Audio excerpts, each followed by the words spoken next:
अस्मद्गुरुभ्यो नमः। श्रीमान् वेङ्कटनाथार्य कवितार्किककेसरी वेदान्ताचार्यवर्यो मे सन्निधत्तां सदा हृदि। ज्ञानानन्दमयं देवं निर्मलस्फटिकाकृतिम् आधारं सर्वविद्यानां हयग्रीवमुपास्महे। रामानुजदयापात्रं ज्ञानवैराग्यभूषणं श्रीमद्वेङ्कटनाथार्यं वन्दे वेदान्तदेशिकं। लक्ष्मीनाथसमारम्भां नादयामुनमध्यमाम् अस्मदाचार्यपर्यन्तां वन्दे गुरुपरम्परां।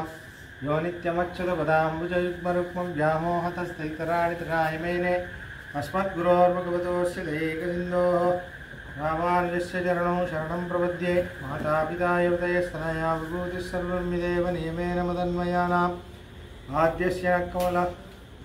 आद्यस्य न कुलपतेर्वकुलाभिरामं श्रीमत्तदङ्गयुगलं प्लमामि मूर्ध्ना भूतं सरश्च महदाह्वयवट्टनाद श्रीभक्तिसारकुलशेखर योगिवाहान् भक्ताङ्गिरेण प्रकालेतीन्द्रमिश्रान् श्रीमत्पराङ्कुशमुनिं प्रणतोऽस्मि नित्यम्। पितामहस्यापि पितामहाय प्राचेतसादेशफलप्रदाय श्रीभाष्यकारोत्तमदेशिकाय श्रीशैलपूर्णाय नमो नमस्तात्। पूजन्तं राम रामेति मधुरं मधुराक्षरम् आरोह्य कविताशाखां वन्दे वाल्मीकिकोकिलं। वाल्मीकेर्मुनिसिंहस्य कवितावनचारिणः शृण्वन् रामकथानादं को नयाति पराङ्गतिं। यः पिबन् सततं रामचरितामृतसागरम् अतृप्तस्तं मुनिं वन्दे प्राचेतसमकल्मषं। गोष्पदीकृतवाराशिं मशकीकृतराक्षसं रामायणमहामालारत्नं वन्दे अनिलात्मजम्। अञ्जनानन्दनं वीरं जानकीशोकनाशनं कपीशमक्षहन्तारं वन्दे लङ्काभयङ्करं।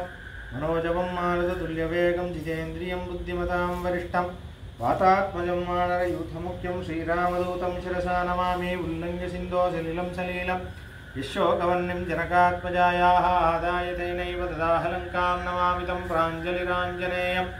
आञ्जनेयमधिपाटलाननं काञ्चनाद्रिकमनीयविग्रहं पारिजाततरुमूलवासिनं भावयामि पवमाननन्दनं। यत्र यत्र रघुनाथकीर्तनं तत्र तत्र कृतमस्तकाञ्जलिं बाष्पवारि परिपूर्णलोचनं। मारुतिं नमत राक्षसान्तकं वेदवेद्ये परे पुंसि जाते दशरथात्मजे। वेदः प्राचेतसादासीत् साक्षात् रामायणात्मना चरितं रघुनाथस्य शतकोटिप्रविस्तरम् एकैकमक्षरं पुंसां महापातकनाशनं तदुपगतसमाससन्धियोगं सौमधुरोपनदार्थवाक्यबद्धं रघुवरचरितं मुनिप्रणीतं दशशिरसच्चवदं निशामयध्वम्। श्रीराघवं दशरथात्मजमप्रमेयं सीतापतिं रघुकुलान्वयरत्नदीपम् आजानुबाहुमरविन्दतडायदाक्षं रामं निशाचरविनाशकरं नमामि। वैदेही सहितं सुरद्रुमतले हैमे महामण्डपे मध्ये पुष्पकमासने मणिमये वीरासने सुस्थितम् अग्रे वाचयति प्रभञ्जनसुधे तत्त्वं मुनिभ्यः परं व्याख्यान्तं भरतादिविपरिवृतं। रामं भजे श्यामलमापदापहर्तारं दातारं सर्वसम्पदां लोकाभिरामं श्रीरामं भूयो भूयो नमाम्यहं। धर्मात्मा सत्यसन्धश्च रामो दाशरथिर्यदि पौरुषे च प्रतिद्वन्द्वश्चरैणं जहि रावणिं। तपस्वाध्यायनरतं तपस्वी वाग्विधाम्बरं नारदं परिपपृच्छ वाल्मीकिर्मुनिपुङ्गवं। जयत्याश्रितसन्त्रासध्वान्तविध्वंसनोदयः प्रभावान् सीतया देव्या परमव्योमभास्करः सन्तः श्रीरङ्गपृथ्वीशरणत्राणशेखराः जयन्ति भुवनत्राणपदपङ्कजरेणवः। கற்பார் ராமபிரானையல்லால் மற்றும் கற்பரோ புற்பாமுதலா புல்லெரும்பாதி ஒன்றின்றியே நற்பாலயோத்தியில் வாழும் சராசரம் முற்றமும் நற்பாலுக்குய்த்தனன் நான்முகனார் பெற்ற நாட்டுவே சியாபதி ராமச்சந்திரகி பவனசுத ஹனுமானகி। அஹமாத்மா ந தேஹோஸ்மி விஷ்ணுசேஷோ அபரிக்கிரஹः தமேவ शरणं प्राप्तः तत्कैंकर्य चिकीर्षया। हमात्मान देहोस्मि नेनि शरीराన్ని కాదు జీవాత్మని విష్ణుశేషో పరిగ్రహః పరమాత్మైన శ్రీమన్నారాయణుడి దాసుడిని తమేవ శరణం ప్రాప్తః జీవితంలో నేను చేయగలిగిందల్లా వాడి పాదాల విందములందు శరణాగతి చేయడం ఒక్కటే।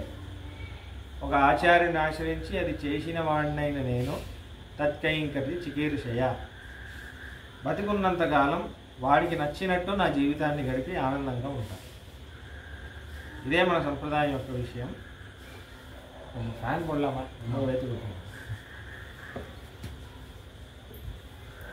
చాలా అద్భుతమైన రోజు ఇవాళ. తమిళ్లో పురట్టాసి మాసం అంటారు. అంటే ఏంటంటే భాద్రపద మాసం అని తమిళ్లో పురట్టాసి అని అంటారు. శ్రీనివాసుడి ఆవిర్భవమైన మాసం. ఈ మాసంలో నవరాత్రి వస్తుంది, అద్భుతమైన పండుగలన్నీ వస్తాయి. ప్రత్యేకించి శనివారం, ఈ పురట్టాసి మాసంలో శనివారం అనేది చాలా విశేషం. వెంకటేశ్వర స్వామికి చాలా ఇష్టమైన 4 శనివారాలు చాలా ఇష్టమైన ఆయనది. ప్రత్యేకించి తమిళనాడులో ఇంటింటిలో శ్రీనివాస వ్రతం చేస్తారు. ఈ ఒక మాసం చాలా దీక్షతో పసుపు బట్టలే కట్టుకుంటారు, చెప్పులు వేసుకోరు. వాళ్ళ ఇల్లు ఎక్కడెక్కడ ఉందో, ఎంతెంత దూరం ఉందో అక్కడ నుంచి తిరుమల నడుచుకుంటూ వస్తారు. 1 మంత్ ఆఫీస్ అంతా లీవ్ పెట్టేస్తారు, స్కూల్కి వెళ్ళరు. శ్రీనివాసుడు ఒక్కడే, శ్రీనివాసుడిని వెళ్ళాలి, దర్శించాలి, రావాలి. కూరగాయలు ఎన్ని కావాలో అన్ని తీసుకెళ్తారు, నడుచుకుంటూ వెళ్తారు. అందరూ చేస్తారు, తమిళనాడులో అందరూ చేస్తారు ఈ వ్రతాన్ని. పురటాసి మాస వ్రతం చాలా అద్భుతమైన వ్రతం. ఎందుకంటే శ్రీనివాసుడు ఆవిర్భవించిన వ్రతం. భాద్రపద మాస శ్రవణ నక్షత్రం రోజు బ్రహ్మోత్సవం అవుతుంది. అట్లా చివరి ఆఖరి రోజు చక్రస్నానం చేస్తారు. ఆ రోజు శ్రీనివాసుడు అవతారం చేస్తారు. మనకి చాలా అద్భుతంగా కలిసి వస్తున్నాయి కొన్ని. అంటే మనం చిత్రకూటం విషయం చూడబోతున్నాం ఇప్పుడు. శ్రీనివాసుడికి కూడా మన సంప్రదాయంలో, ప్రత్యేకించి శ్రీ వైష్ణవ సంప్రదాయంలో ఈ మాసంలో ఒక శనివారం మావిళక్కు అని ఒక ఆచారం ఉంది. మన గుడిలో ఒకటి చేస్తాం. అంటే ఏంటంటే బియ్యం పిండి, బెల్లం మొదలైనవి పదార్థాలన్నీ కలిపి దాన్ని ఒక కొండలాగా చేసి దాని మీద నెయ్యితో ఒక దీపం చేసి శ్రీనివాసుడికి సమర్పించి శ్రీనివాసుడికి సంబంధించిన స్తోత్రాలు, పారాయణాలు అభివృద్ధి చేసి దాని తర్వాత దీపం కొండెక్కేంత వరకు పారాయణం చేసి దాని తర్వాత ప్రసాదంగా అందరికి ఇస్తారు. ఇంటింట్లో చేస్తారు తమిళనాడు. ఇది ఎందుకు వచ్చింది అంటే వెంకటాచల మహాత్మ్యంలో ఉంది ఈ వ్రతం. ఉంది. ఎలా ఉందంటే ఒక వేటగాడు, అప్పుడంతా ఇంకా శ్రీనివాసుడు రాలేదు, కలియుగంలోనే వచ్చాడు కదా. కానీ ఆ మల ఉంది, ఆదివరాహ క్షేత్రం అని. ఆ మల ఇంకా ఉంది. అక్కడ మల రూపంలో, ఒక చెట్టు రూపంలో, ఒక కొండ రూపంలో శ్రీనివాసుడు ఉన్నాడు. స్కంద పురాణంలో, వరాహ పురాణంలో, విస్తార బ్రహ్మాండ పురాణంలో ఎక్కడ చూసినా ఉంది వెంకటాచల మహాత్మ్యం. అక్కడక్కడ. అయితే ఒకసారి మహర్షులందరూ ఒక చెట్టును చూసి ధ్యానం చేస్తున్నారు శ్రీనివాసుడి గురించి. అగస్త్య మహర్షి మొదలైన వాళ్ళు అప్పుడే శ్రీనివాసుడి మీద స్తోత్రాలని పాడుతున్నారు. పురాణాలు చాలా స్తోత్రాలు ఉన్నాయి శ్రీనివాసుడి మీద, వెంకటేశ్వర స్వామి. అయితే అప్పుడు ఒక వేటగాడు వస్తున్నాడు. వచ్చేసి మీరు ఏం చేస్తున్నారు అంటే, ఇలా వ్రతం చేస్తున్నాం. ఏంటి చెట్టు అంటే, చెట్టులో పరమాత్మ ఉన్నాడు. పరమాత్మ అంటే చాలా ప్రశ్నలు అడుగుతున్నారు. శ్రీనివాసుడి వైభవం అని చెప్తున్నారు. చాలా లక్ష్మీనారాయణుడు చెప్తున్నారు. మాకు కూడా అనుగ్రహిస్తాడా అని అడుగుతున్నాడు. ఎవరికైనా అనుగ్రహిస్తాడు, కరుణామయుడు అని అంటున్నాడు. నేనేం చేయాలి, ఎలా చేయాలి అంటే, నువ్వు ఏం చేసే అవసరం లేదు, నువ్వు ఏది తింటావో అది స్వామికి సమర్పించి తిను అని అన్నారు. అయితే అప్పుడంతా వాళ్ళు ఏం చేస్తారంటే, వాళ్ళు ప్రియంగు అని అంటే ఏంటంటే మిల్లెట్స్ అంటారు కదా, దాని యొక్క పిండి, ఆ పిండిని దానిలో తేనె కలుపుకొని తింటారు. అది పిండి, ఆ పిండి తమిళ్లో తినేమావు అని అంటారు. అది ఇంకా తేనె అది కలుపుకొని తింటారు. అప్పుడంతా ఒక ముద్దలాగా చేసుకొని తింటారు. అదే తింటారు. అది సమర్పించవచ్చా అంటే సమర్పించవచ్చు. వాడు ప్రతిరోజు ఆ పిండి తేనె కలిపి ఒక కొండలా చేసి దాని మీద దీపం ముట్టించి వాడు అదే తినేవాడు. తింటూ ఉంటే వాడి దాని తర్వాత వాడికి ఒక కొడుకు పుట్టాడు. ఎన్నో ఏళ్ళు చేస్తున్నాడు ఈ వ్రతం. ప్రతిరోజు వేటకి వెళ్ళేటప్పుడు ఈ వ్రతం చేసేసి వెళ్తున్నాడు. ఆ చెట్టులో శ్రీనివాసుడు ఉన్నాడు, నివేదన చేసి. దాని తర్వాత ఒకరోజు ఇలానే వాడు కొడుకు కూడా నేర్పిస్తున్నాడు. కొడుక్కి దాని తర్వాత కొడుకుతో పాటు శ్రీనివాసుడు కలిసి తింటున్నాడు అన్న కథ వస్తుంది. అంటే ఆ వ్రతాన్ని మనం ఇలా చేస్తామంటే, మనం మిల్లెట్స్ అందరూ తినం, ఇది కొంచెం నిషిద్ధం అని కూడా ఉంది అది. అందుకే మనం బియ్యం పిండితో చేసి మనం అలా చేస్తున్నాం. ఇంకా దీపము అణగారిపోయినప్పుడు కొండెక్కింది, అక్కడి నుంచే వచ్చింది, ఆ గది నుంచే వచ్చింది. దీపం కొండెక్కింది అని ఎందుకంటామంటే అది మల. మనం అందరం మల ఎక్కలేం కదా, కాబట్టి ఈ ప్రసాదాన్ని మనం మల దగ్గర సమర్పిస్తున్నామని. కొండెక్కింది అంటే శ్రీనివాసుడు స్వీకరించాడు అని అర్థం. అందుకనే అలా ఆ పదం వచ్చింది, దీపం కొండెక్కింది అంటే. ఎందుకు చెప్తున్నానంటే సౌలభ్యం స్వామి ఎవరికైనా అనుగ్రహిస్తుంది. ఆయనకి ఏం తక్కువ, శ్రీనివాసుడికి తిరుమలలో నూనె వాడదు, మీకు తెలుసో తెలియదు, అసలు ఆయిలే వాడదు, అన్నీ నెయ్యే, భక్షణాలన్నీ నెయ్యిలోనే చేయాలి ఆయన, అసలు నూనె వాడరు. ఇన్ని భక్షణాలు అన్నీ మీరు పొద్దున చూశారంటే అన్నకూట, ప్రతిరోజు అన్నకూటమే, ఇలా పెడతారు. కదంబం, పులిహోర, దద్యోదరం అన్నీ ఇంత పెద్ద పెద్ద గుండెల్లా పెట్టి అలానే నివేదన చేస్తారు శ్రీనివాసుడు. కానీ ఆయనకి ఏం తక్కువ లేదు. కానీ శ్రీనివాస అష్టోత్తరంలో ప్రియంగు ప్రియభక్షకాయ నమః అని వస్తుంది. చాలా ఇష్టపడి తినేది అదే, ఆడు ఆ వేటగాడు సమర్పించింది. ఎందుకంటే వాడు అంత భక్తితో సమర్పిస్తున్నాడు కదా. ప్రియంగు ప్రియభక్షకాయ నమః అని వస్తుంది అష్టోత్తర శతనామంలో, అదొక నామం. అంటే చూడండి, అదే శ్రీనివాసం సౌలభ్యం. ఇప్పుడు స్వామి గుహుడు దగ్గర అలానే సౌలభ్యంగా ఉంటున్నాడు, రాముడు శబరి దగ్గర అలానే సౌలభ్యంగా ఉంటున్నాడు. అలా ఇప్పుడు భరద్వాజ ఆశ్రమంలో వచ్చి ఇప్పుడు చిత్రకూటంలో వచ్చి ఉండబోతుంది, అదే అడవిలో. అయితే భరద్వాజ మహర్షి ఆశ్రమానికి చేరుకున్నారు అనే విషయం చూశాము పోయిన సంచికలో.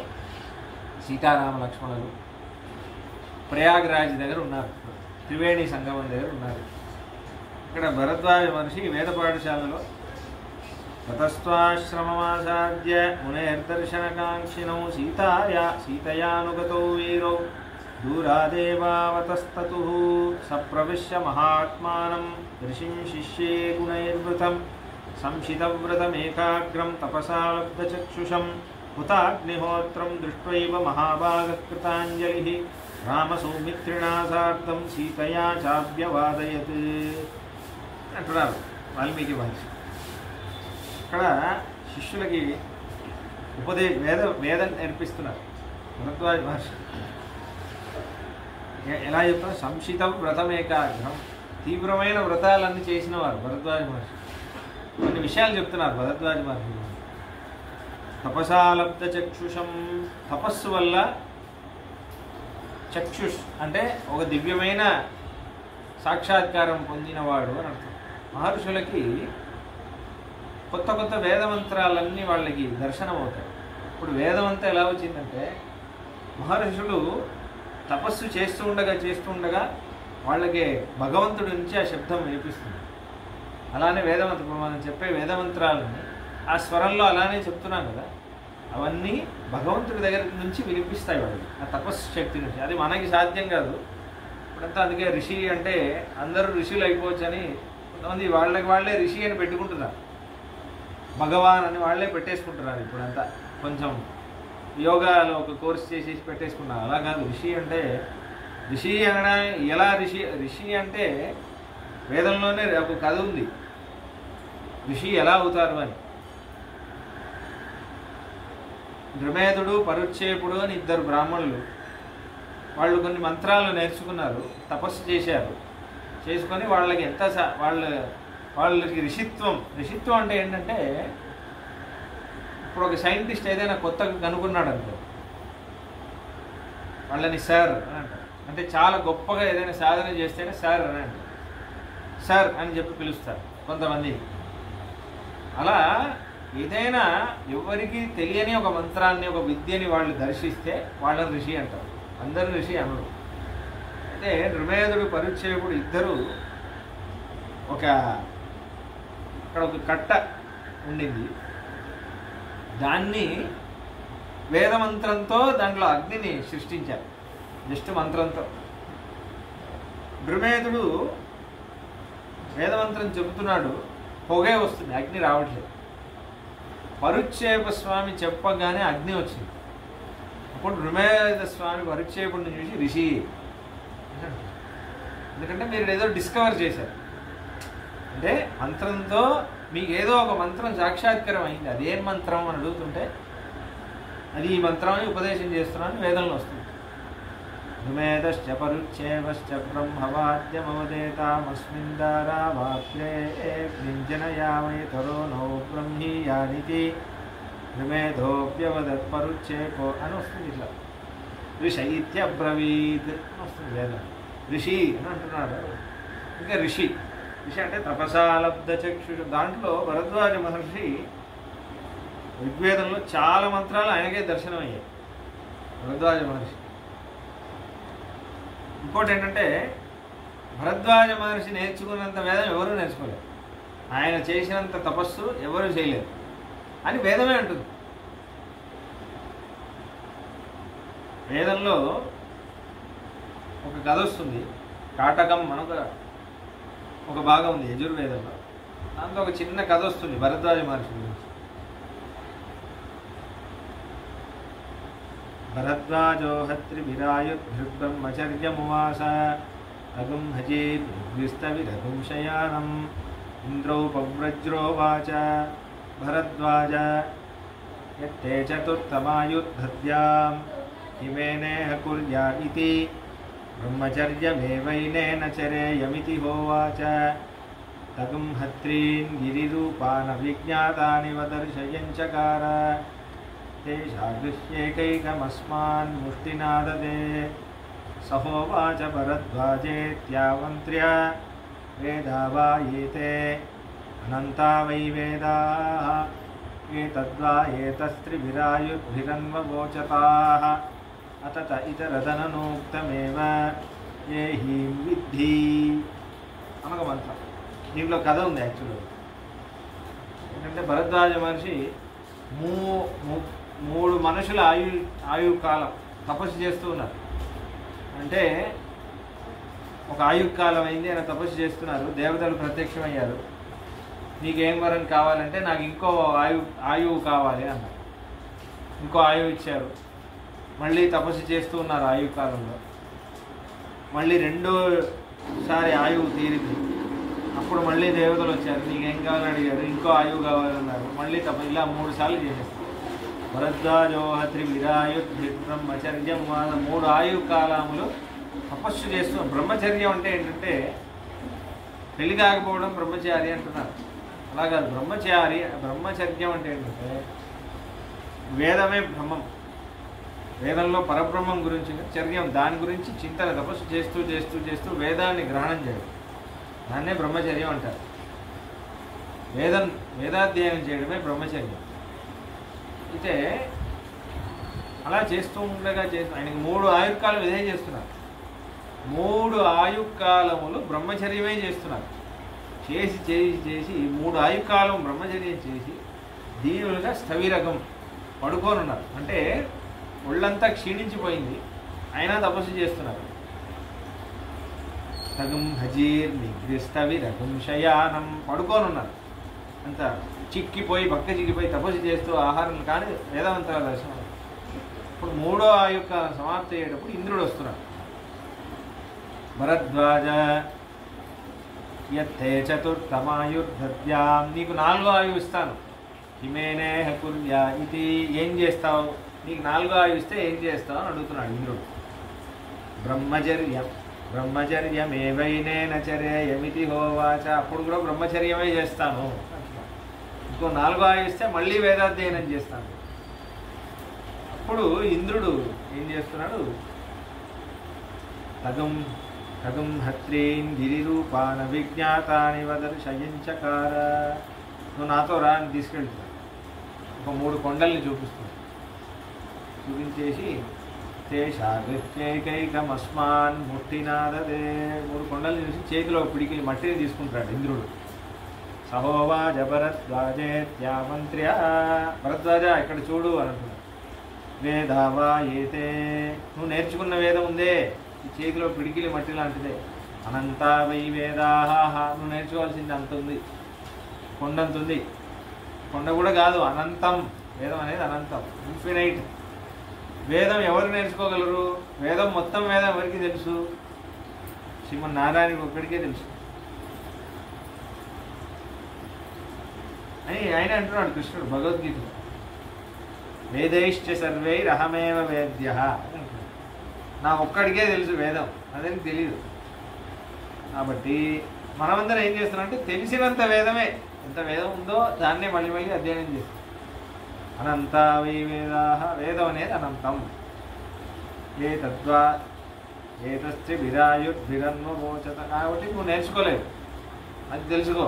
వేదాన్ని ఎవరూ నేర్చుకోలేరు సంపూర్ణంగా, నీ వల్ల ఎంత అవుతుందో అంతే.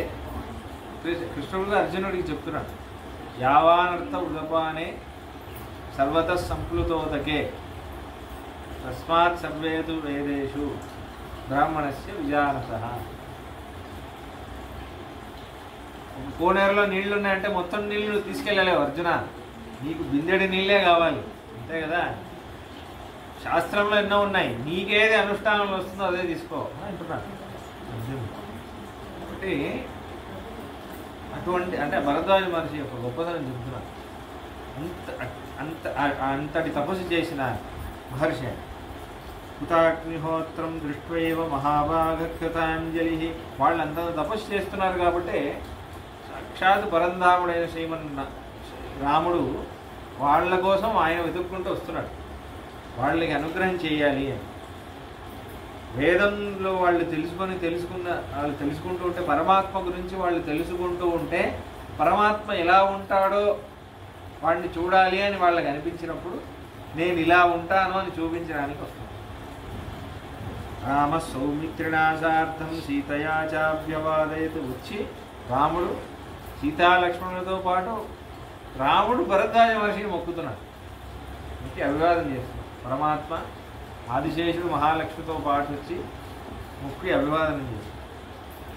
అయితే దాని తర్వాత అంటున్నాడు, నివేదయత చాత్మానం తస్మై లక్ష్మణ పూర్వజ పుత్రో దశరథస్యావాం భగవన్ రామలక్ష్మణో భార్యామమేయం కళ్యాణి వైదేహీ జనకాత్మజ మాం చానుయాత విజనం తపోవనమదిందిత. స్వామి, మేమిద్దరం దశరథ మహారాజా యొక్క కొడుకులం, భగవన్ అని అంటున్నాడు రాముడు. భగవానుడు భరద్వాజ మహర్షిని భగవన్ అని సంబోధిస్తాం. అంటే ఏంటంటే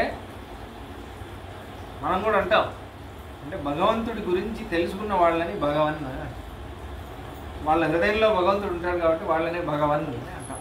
భగవద్ రామానుజాచార్యుడు అలానే అంటాం కదా. వేదవ్యాస భగవాన్, వాల్మీకి భగవాన్, వాల్మీకి భగవాన్ ఋషి అని వాల్మీకి అంటున్నారు రామాయణం. పరాశర భగవాన్ అలానే అంటాం. భగవద్యామునాచార్యుడు అలానే అంటాం. అయితే భార్యామమే, ఇది నా తమ్ముడు లక్ష్మణుడు. భార్యామమేయం కళ్యాణి వైదేహీ జనకాత్మజ మాం చానుయాత విజనం తపోవనమన్నిత. నా భార్య ఉందే విదేహ మహారాజ్, జనక మహారాజు యొక్క కూతురు. కళ్యాణి, కళ్యాణ గుణాలు కలది. నన్ను వనం వెళ్ళమని ఆదేశిస్తే ఎంత ధార్మికురాలంటే మాం చ అనుజాత, నా సహధర్మ పత్ని అని, నా వెంటే తాను ఉండాలని నాతో పాటు వచ్చింది. కాబట్టి పిత్ర ప్రవ్రాజ్యమానం మాం సౌమిత్రి అనుజప్రియ అయమన్మగమద్భ్రాత వనమేవ కృతవ్రత. నాన్న యొక్క ఆజ్ఞ వల్ల నేను ఈ జనక మహారాజు యొక్క కూతురైన సీత, నా తమ్ముడు లక్ష్మణుడు, వీళ్ళిద్దరు నాతో పాటు నా వెంటే నడుస్తూ ఇక్కడి వరకు వచ్చారు. కాబట్టి పిత్ర నియుక్తా భగవన్ ప్రవేక్ష్యామః తపోవనం ధర్మమేవాచరిష్యామః తత్ర మూల ఫలాశనాః. కాబట్టి స్వామి, మేము వనవాసానికి వెళ్ళి ఒక తపోవనానికి వెళ్ళి అక్కడ తపస్సు చేసే బ్రాహ్మణులు ఎలా జీవిస్తారో మేము అలా జీవిస్తూ ఫలమూలాలన్నీ తింటూ వ్రత దీక్షలో 14 ఏళ్ళు ఉండాలనుకుంటున్నాం. కాబట్టి దానికి మీరు ఏం చేయాలంటే ఏదైనా ఒక మంచి ప్రదేశాన్ని మీరే చూపించాలి అడుగుతున్నాడు రాముడు. అయితే ఆ వినగానే ముందు భరద్వాజ మహర్షి ఏం చేస్తున్నారంటే లేచి ఉపానయత ధర్మాత్మ గామద్యముదకం తతః. ముందు రాముడికి అర్ఘ్యపాద్యాచనం అంతా చేసి రాముడికి ఉపచారాలన్నీ సమర్పించి నానా విధాన్న రసాన్వన్య మూలఫలాశ్రయాన్ తేభ్యో దదో తతపావాసం వాసం చైవాభ్యకల్పయత్. వాళ్ళకి ముందు భరద్వాజ మహర్షి ఆశ్రమంలో ఉండడానికి ఏర్పాట్లన్నీ చేస్తాం. శిష్యులకు అందరికీ చెప్పి ఏర్పాటు చేయండి, అదన్నీ చేసి వాళ్ళకి తినడానికి భక్షణ భోజ్యాలన్నీ ఏర్పాటు చేస్తాం భరద్వాజ మహర్షి. మృగపక్షి విరాసీనో మునిపిశ్చ సమంతతః రామమాగతమభ్యర్చ స్వాగతేనాగతం ముని. రాముడు ఇలా లోపల ప్రవేశిస్తుంటే అన్ని రకమైన జీవరాశులు అన్నీ ఉన్నాయి ఆశ్రమం లోపల. ఏనుగు ఉంది, జింక ఉంది, పులి ఉంది, సింహం ఉంది. అన్నీ భరద్వాజ మహర్షి ఆశ్రమంలో భరద్వాజ మహర్షి ఉపదేశాలన్నీ వింటూ ఏకాగ్రతతో మిత్రభావనలో ఉన్నాయి అన్నీ. ఆ మహర్షి ఒక ప్రభావం. మునులు అందరూ ఉన్నారు, చిన్నపిల్లలు అందరూ ఉన్నారు. ప్రతిగృహ్యతు తామర్చం ఉపవిష్టంచరాగవం భరద్వాజో బ్రవీట్వాక్యం ధర్మయుక్తమిదం కదా. అప్పుడు భరద్వాజ మహర్షి ఏర్పాటంతా చేశాక ఇలా మాట్లాడుతున్నాం. చిరస్య ఖలు వక్తాకుత్స్థ పశ్యామి అహం ఉపాగతం శృతం తవ మయా చైవ వివాసనమకారణం. రామ, నేను అనవసరంగా అకారణంగా నిన్ను వనవాసం పంపిస్తున్నారు అనే విషయాన్ని నాకు తెలిసొచ్చింది. నేను ఎప్పటి నుంచో చిరకాల నుంచి నువ్వు ఎప్పుడెప్పుడు నా దగ్గరికి వస్తావా అని ఎదురు చూస్తున్నానయ్యా అని అంటున్నాను. అవకాశో విముక్తోయం మహానద్యో సమాగమే పుణ్యశ్చ రమణీయశ్చ వసత్విహ భగవాన్ సుఖం. నీకు ఉండడానికి చోటు కావాలంతే కదా. ఇక్కడ చూడు, గంగా యమున త్రివేణి సంగమం, గంగా యమున సరస్వతి సంగమం ఉంది. ప్రయాగ క్షేత్రం, ఒక ఋష్యాశ్రమం ఉంది. ఇంత ఆశ్చర్యమైన వనం, దీనికంటే గొప్ప చోటు ఎక్కడ ఉంటుంది? నువ్వు మొత్తం 14 ఏళ్ళు ఇక్కడే ఉండు, సుఖంగా ఇక్కడే ఉండి చాలా ఆనందంగా ఇక్కడే ఉండి నువ్వు ఏమాత్రం చింత లేకుండా హాయిగా నీ వనవాసాన్ని ఇక్కడ పూర్తి చేసుకొని వెళ్ళు. అన్ని ఏర్పాట్లు నేను చేసి పెడతాను అని అంటున్నాను. అలా చేయగానే రాముడు ఇలా చేతులు నమస్కరించేసి ఒక మాట అంటున్నాడు.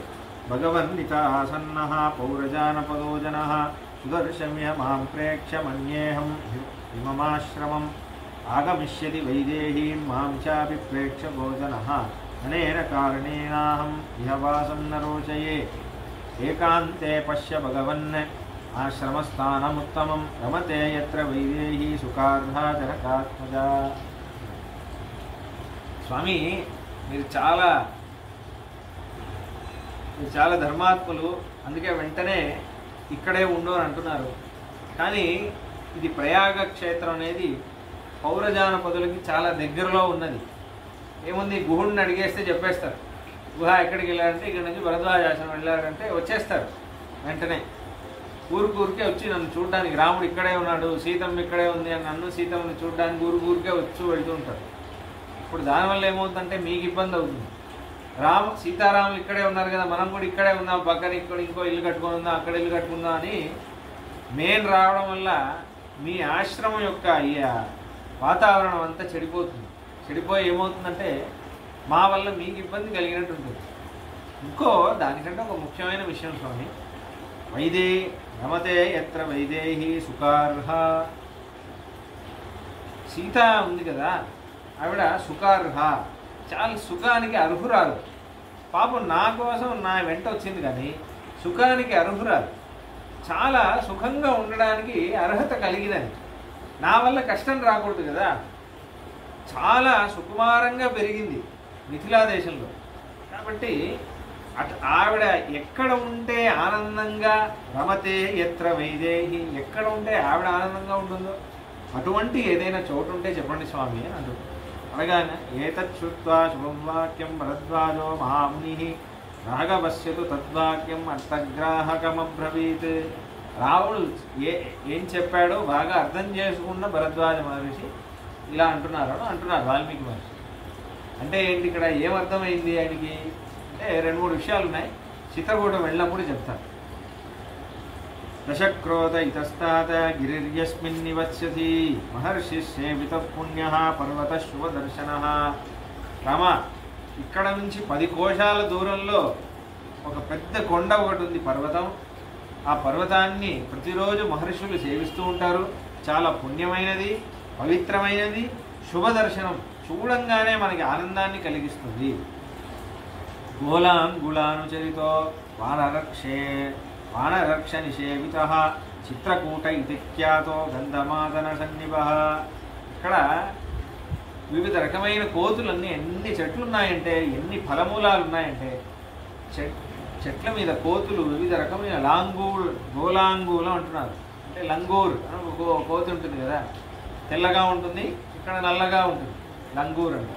ఇటువంటి కోతులన్నీ ఆడుకునే ఒక ప్రదేశం, వానరాలన్నీ చాలా హాయిగా ఉండే ప్రదేశం, ఎన్నో మృగపక్షులన్నీ చాలా హాయిగా సంచరించే ప్రదేశం. చిత్రకూట ఇది ఖ్యాతం, గంధమాదన పర్వతం లాంటిది చిత్రకూటం అని పేరు. యావతా చిత్రకూటస్య నరశృంగాన్యవేక్షతే కళ్యాణాన్ని సమాదత్తే నపాపే కురుతే మనః. ఎవడైతే చిత్రకూటాన్ని చూస్తాడో వాడి మనసులో పాపం చేయాలనే బుద్ధే కలగదు అన్న విషయం అంటుంది. ఆశ్చర్యమైన విషయం ఇది. చిత్రకూటం అనేది ఉత్తరప్రదేశ్, మధ్యప్రదేశ్, ఉత్తరప్రదేశ్లో కొంచెం ఉంటుంది, మధ్యప్రదేశ్లో కొంచెం ఉంటుంది చిత్రకూటం అనేది. మీకు పెరిగిందా? అయితే మధ్యప్రదేశ్ బార్డర్, ఉత్తరప్రదేశ్ బార్డర్, దాంట్లో వస్తుంది చిత్రకూట అనేది. చాలా అందమైన ప్రదేశం చిత్రకూట్. అక్కడ ఈ మల ఉంది కదా, చిత్రకూట మల, దానికి కామదగిరి అని పేరు. అక్కడ స్వామి, అక్కడ రాముడు ఉంటాడు, అక్కడ ఒక రాముడి గుడి ఉంది పైన. అక్కడే భరత అక్కడే ఉంటాడు, భరతుడికి అక్కడే పాదుకలు ఇచ్చాడు. కామదానాథ్ అని పేరు రాముడికి. అక్కడ చాలా ఆశ్చర్యమైన ప్రదేశం చిత్రకూటం అనేది. సీతారాముడు హాయిగా సంచరించిన ప్రదేశం. నేను చూడాలి. ఇలా గుళ్ళు అవి ఉండవు. అనాది కాలంగా రాముడున్న కాలం నుంచి కాపాడుకుంటూ వస్తున్నారు ఆ ప్రదేశాలన్నీ. ఇక్కడే సీతారాములు సంచరించారు. ఇది అత్రి అనసూయ ఆశ్రమంలో చెప్తారు. అన్నీ అలానే ఉన్నాయి. ఇక్కడే రాముడు పాదుగా ప్రదానం చేశాడు, ఇక్కడే కాకాసురుణ్ణి సంహరించాడు. ఇవన్నీ అక్కడ మందాకిని నది ఎంత అందంగా ఉంటుందో, చాలా మందాకిని నది. గంగ యొక్క ఇదే. అనసూయ అమ్మ, అనసూయ ఏం చేసిందంటే, అక్కడ కరువు ఉంటే తన తపస్సుతో గంగని లాగి చిత్రకూటం దగ్గర తీసుకొచ్చింది. దానికే మందాకిని అని పేరు. చాలా వేగంగా వచ్చింది అనమాట, చాలా వేగంగా వచ్చింది. గంగే చాలా వేగంగా వచ్చింది స్వర్గం నుంచి. ఇంకా వేగంగా అనసూయ పిలిచిందని వచ్చేసింది కాబట్టి దాన్ని మందాకిని. చాలా అందంగా ఉంటుంది.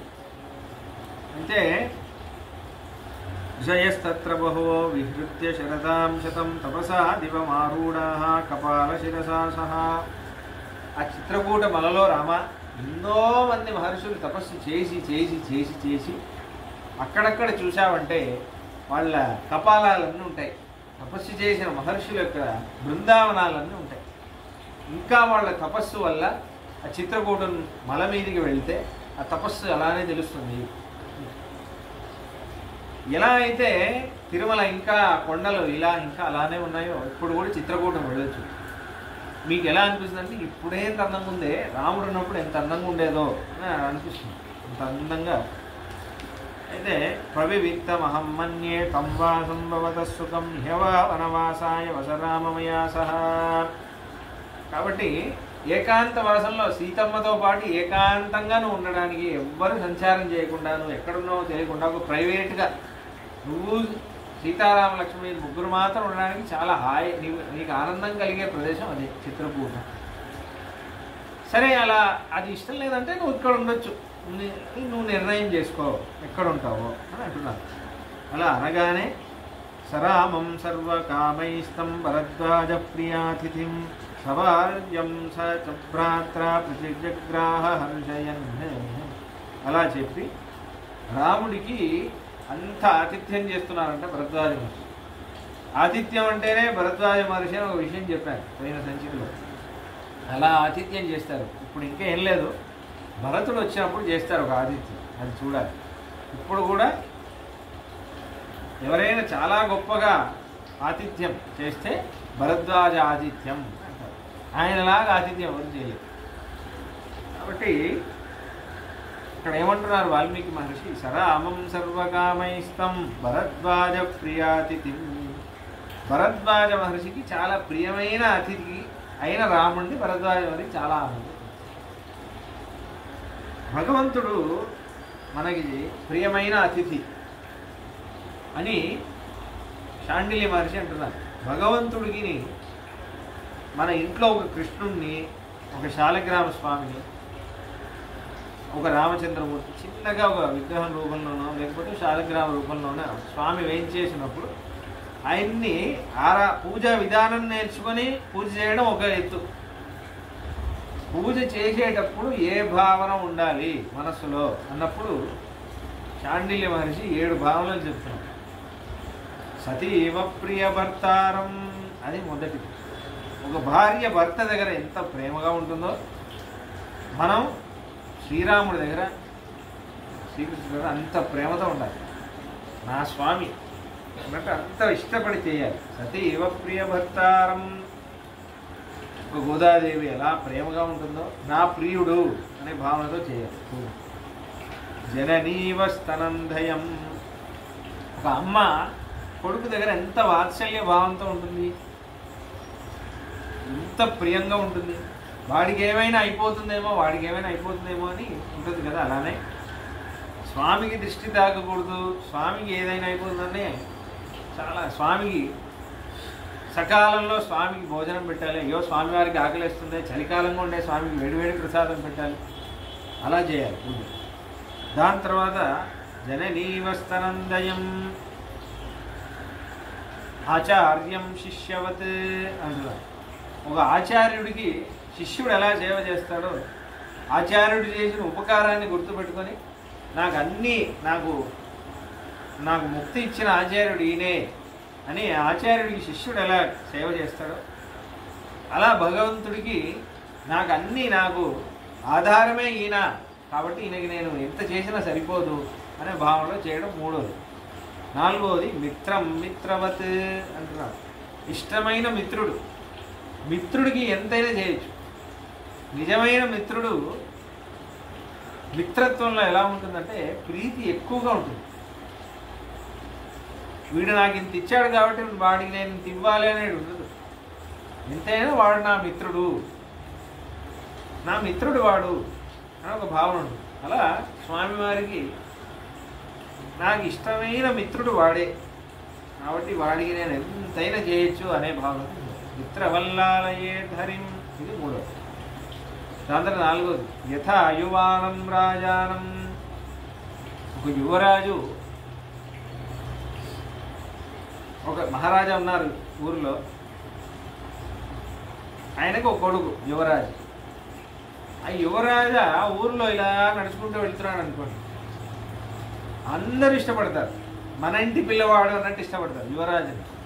మన రాజు కొడుకు అని అందరూ ఇష్టపడి మాట్లాడతారు. అలా కృష్ణుడు అందరింటి వాడు, నా ఇంటి వాడు, నందగోప స్వామికే, వాళ్ళకే మహర్షులకే వాడు, గొప్ప గొప్ప భక్తులకే వాడు మహారాజు అనుకోకుండా మా ఇంటి వాడు, ఇది వాడి ఇల్లు అనుకోని యథా యువానం రాజానం. ఒక యువరాజు వస్తే ఎంత ప్రేమగా పలకరిస్తామో. యథాచ మదహస్తినం,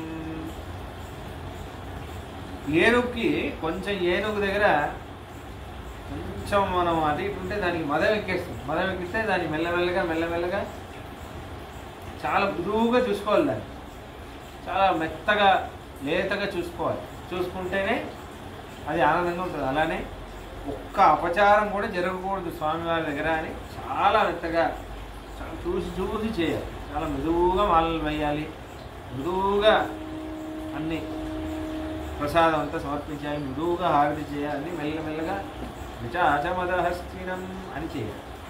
దాని తర్వాత చివరిగా ఒక మాట అంటారు, యథా అప్రియాతిథిన్యోక్యం అంటారు శాండిల్య మహర్షి. మీకు చాలా ఇష్టమైన వ్యక్తి మీ ఇంటికి వచ్చాడనుకో, మీకు ఒక హీరో అంటే ఇష్టం, ఆ హీరో మీ ఇంటికి వచ్చాడనుకో, అయ్యో ఆయన వచ్చాడు మన ఇంటికి అని మీకు చేతులు అడవు కావాలి, ఆయనకి ఉపచారం చేయాలి, ఇది చేయాలి, అది చేయాలి. మీకు చాలా ఇష్టమైన వ్యక్తి ఇది చేసుకుంటారా, నీళ్ళు తీసుకుంటారా, తర్వాత ఏం తీసుకుంటారు, ఇది చేస్తారు, అది చేస్తారు, ఇవో మీకు రూమ్ అలా ఎలా ఎలా పరిగెడతాం. అది ప్రీతి వల్ల వస్తుంది ఆ భావన. నేను మంచి ఇది చేయాలి, ఇది చేయాలి, అది చేయాలి. అటువంటి ప్రియ అతిథి భగవంతుడు. అలా చూసు శాలిగ్రామ స్వామికి అలా ఆరాధన. యథా ప్రియాతిథిం యోగ్యం భగవంతం తదార్చయేత్ అని అంటున్నారు శాండిల్య మహర్షి. అలానే అదే విషయమే ఇక్కడ వాల్మీకి మహర్షి అంటున్నారు. భరద్వాజ ప్రియాతిథిం. భరద్వాజ మహర్షికి చేతులు కాళ్ళు ఆడట్లేదు, రాముడు వచ్చాడని అన్ని ఉపచారాలు చేసి చేసి చేసి చేసి అంత ఆనందంగా సభార్యం సహజ భ్రాత్ర ప్రతిజగ్రాహ హర్షయన్ అంత ఆనందంగా ఉంటున్నారట ముగ్గురు భరద్వాజ మహర్షి ఆతిథ్యాన్ని చూసి. దాని తర్వాత తస్య ప్రయాగే రామస్య తం మహర్షిముపేయుష ప్రపన్నా రజనీ పుణ్య చిత్రాకథయత కథా. రాత్రంతా కూర్చొని భరద్వాజ మహర్షి వివిధ రకమైన కథలన్నీ చెబుతూ ఉంటే రాముడు భరద్వాజ మహర్షి పక్కన కూర్చొని అవన్నీ వింటూ నవ్వుతూ ఆశ్చర్యంగా విచిత్రమైన కథలన్నీ చెబుతూ ఉంటే భరద్వాజ మహర్షి చెప్పేవన్నీ రాముడు వింటూ అలా రాత్రిని గడుపుతున్నాడు. సీతా తృతీయకాగుస్థ పరిశ్రాంత సుకోచిత భరద్వాజాశ్రమే రమ్యే తామ్రాత్రిమవసత్సుఖం. ఇలా సీతారామ లక్ష్మణులు చాలా సుఖంగా భరద్వాజ మహర్షితో మాట్లాడుతూ చాలా ఆనందంగా వనాలన్నీ చూస్తూ ఆ వెన్నెలల్ని చూస్తూ ఆ చల్లటి గాలితో అవన్నీ ఆస్వాదిస్తూ ఆనందంగా రాత్రిని గడిపారు. దాని తర్వాత మరుసటి రోజు రాముడు ప్రభాతాయాం తు శర్వర్యాం భరద్వాజముపాగమత్ ఉవాచ నరశార్దూలో మునిజ్వలిత తేజసం శర్వరీ భగవన్నద్య సత్యశీల తవాశ్రమే ఉషితాస్మోహ వసతిం అనుజానాతు నో భవాన్ అని అన్నారు. అంటే ఏంటంటే మాకు స్వామి ఇక మేము బయలుదేరుతాం, చిత్రకూటం ఇక్కడి నుంచి 10 కోశాల దూరంలో ఉంది అని అన్నారే, ఆ చిత్రకూటాన్ని ఇక్కడి నుంచి ఎలా వెళ్ళాలో చెప్పండి అని అంటున్నారు. మేము అక్కడే ఉంటాం అంటున్నారు. అయితే అప్పుడు అంటున్నారు మధుమూలఫలోపేతం చిత్రకూట వ్రజేతిహ వసమోపాయికం మన్యే తవ రామం మహాబల. రామ నన్ను అడిగితే నువ్వు అంటే ముందేమన్నారు భరద్వాజ మహర్షి, చిత్రకూటంలో ఉంటావో ఇక్కడ ఉంటావో ఆలోచించు, ఇంకేదైనా పర్వాలేదు అన్న భరద్వాజ మహర్షి. రాముడు ఏం జవాబు చెప్పలేదు అక్కడ. ఇక్కడ భరద్వాజ మహర్షి అంటున్నారు రామా నువ్వు చిత్రకూటానికి వెళ్ళు అని అంటున్నారు. అప్పుడు రాముడు అడుగుతున్నాడు. ఇది మీరు గమనించాలి. అంటే ఏంటంటే భరద్వాజ మహర్షి యొక్క శాసనం కోసం రాముడు ఎదురు చూస్తుంది. మీరు ఇలా వెళ్ళు అని మీరు ఆజ్ఞ ఇవ్వాలి కదా. హిమౌష్మముని శార్దూలో కింకరౌ సముపస్థితవు అని వస్తుంది బాలకాండం. విశ్వామిత్ర మహర్షి దగ్గర మారీచి సుబాహుని వధం చేశాక రామలక్ష్మణులు ఇద్దరు వచ్చి హిమౌష్మముని శార్దూల కింకరౌ సముపస్థితవు అని ఒక వచనం వస్తుంది. విశ్వామిత్ర మహర్షి దగ్గర వచ్చి స్వామి మేమిద్దరం మీ దాసులం, మీ కింకరులం, మాకేం చేయాలో ఆజ్ఞ ఇవ్వండి అని అంటున్నాడు. సాక్షాత్ భగవానుడు మహర్షులు ఆజ్ఞ ఇస్తే అది చెయ్యాలి అని ఎదురు చూస్తుంది. ఇక్కడ కూడా భరద్వాజ మహర్షి ఇహవా వనవాసాయ వసరామమయాస ఇక్కడైనా అక్కడైనా అన్నప్పుడు రాముడే మాట్లాడలేదు. వెళ్ళేటప్పుడు మధుమూలపతో ఫలోపేతం చిత్రకూట వ్రజేతిహ నువ్వు చిత్రకూటానికి వెళ్ళు రామా అని అంటున్నాడు. వెళ్ళగానే అక్కడ మళ్ళీ చిత్రకూటం గురించి చెప్తున్నాడు. ఎందుకంటే వాసమోపయికం మన్యే తవ రామ మహాబల. నాకు అనిపిస్తుంది చిత్రకూటంలో నీకు చాలా ఉపయుక్తంగా ఉంటుంది, నీకు చాలా కరెక్ట్గా ఉంటుంది. నానానగ గుణోపేత కిన్నరోరగ సేవిత మయూరనాథాభిరతో గజరాజ నిషేవిత గమ్యతాం భవతా శైల చిత్రకూటస్స విశ్రుత.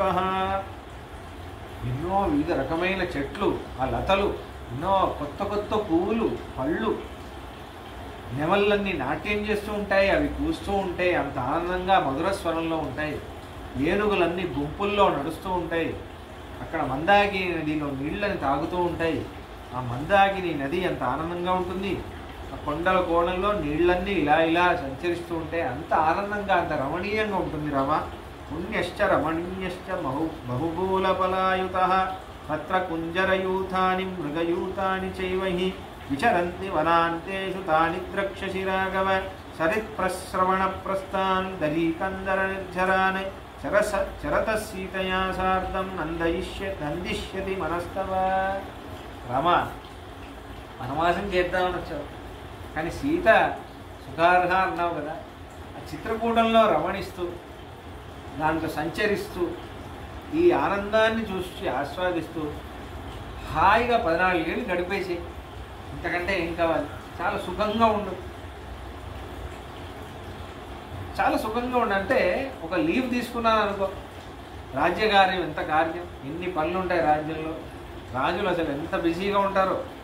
అంటే నేను చెప్పేది చాలా ధార్మికంగా పనిచేసే రాజులు, ఎక్కడ లీవే తీసుకోరు, ఎన్ని కార్యాలు ఉంటాయి, నిద్ర పట్టదు, ఎన్ని విషయాలు చూడాలి, ఎన్ని పనులు చూడాలి, ఒక్కొక్కరిని ఒక్కొక్క సమస్యని పరిశీలన చేయాలి, ఒక్కొక్కళ్ళతో మాట్లాడాలి, అందరి కష్టాలను తెలుసుకోవాలి, చాలా విషయాలు ఉన్నాయి. కానీ ఇప్పుడు రాముడు 14 ఏళ్ళు నీకేం లేదు, సీతతో పాటు ఆనందంగా ఉంది. ఇటువంటి కాలం దొరకదు నీకు సీతతో ఉండగా, చాలా ఆనందంగా. కాబట్టి నాకు అనిపిస్తుంది చరత సీతయా సార్ధం నందిష్యతి మనస్తవ. కాబట్టి నువ్వు చిత్రకూటంలో ఉంటాయి చాలా ఆనందంగా ఉంటావు నాకు అనిపిస్తుంది.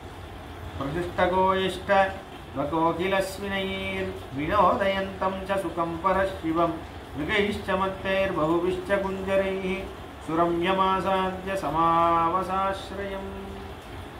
కాబట్టి నువ్వు చిత్రకూటంలో ఉండు శాసిస్తాడు. శాసించగానే అప్పుడు అడుగుతున్నాడు రాముడు, తేషాం స్వశ్చయనం చైవ మహర్షిశ్చ చకారః ప్రస్థితాన్ ప్రేక్షతాంశైవ పితా పుత్రాణి పౌరసాన్ ఉషిత్వా రజనీం తత్ర రాజపుత్రావరిందమం మహర్షివం వివాద్య జగ్ముస్తం గిరిం జగ్మతుస్తం గిరిం ప్రతి. అప్పుడు రాముడు ఇక్కడ నుంచి చిత్రకూట ఎలా వెళ్ళాలి అడుగుతుంటే అప్పుడు భరద్వాజ మహర్షి రూట్ చెప్తున్నాడు. ఇప్పటి విషయం మీరు గమనించాలి, భరద్వాజ మహర్షి శాసనం చేస్తే రాముడు వెళ్తున్నాడు విషయం చెప్తున్నాడు. చిత్రకూటమనుప్రాప్య భరద్వాజస్య శాసనాత్ అని వస్తుంది మొదటి సర్గలోనే. బాలకాండం రామాయణం మొదటి సర్గ, సంక్షేప రామాయణం ఇది లేదు. నారద మహర్షి వాల్మీకి మహర్షికి ఉపదేశం చేసిన రామాయణం. దాంట్లో నారద మహర్షి అంటున్నారు చిత్రకూటమనుప్రాప్య భరద్వాజస్య శాసనాత్. భరద్వాజ మహర్షి యొక్క శాసనం మేరకు చిత్రకూటానికి వెళ్ళాడు రాముడు. వేదాంతేకి స్వామి రఘువీర గద్యంలో చెప్తున్నప్పుడు భరద్వాజ శాసన పరిగృహీత విచిత్ర చిత్రకూటగిరి కటకతట రమ్యావసత.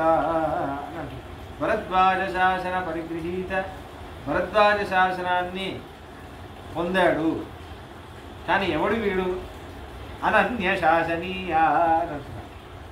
నెక్స్ట్ చూర్ణికలో అనన్య శాసనీయ, ఎవడు వీడిని శాసించలేరు, అటువంటి వాడు భరద్వాజ శాసనాన్ని వింటున్నాడు. వీడిని అసలు ఒకడు శాసించలేరు, వీడే అందరినీ శాసించాలి. అటువంటి వాడు భరద్వాజ మన శాసనాన్ని పరిగ్రహం. మీరు ఏది చెప్తే అది నీ శాసనం కోసమే, అదే రాముడు. కాబట్టి ఎందుకు అంటే వాళ్ళకి అనుగ్రహం చేయడానికి వచ్చాడు.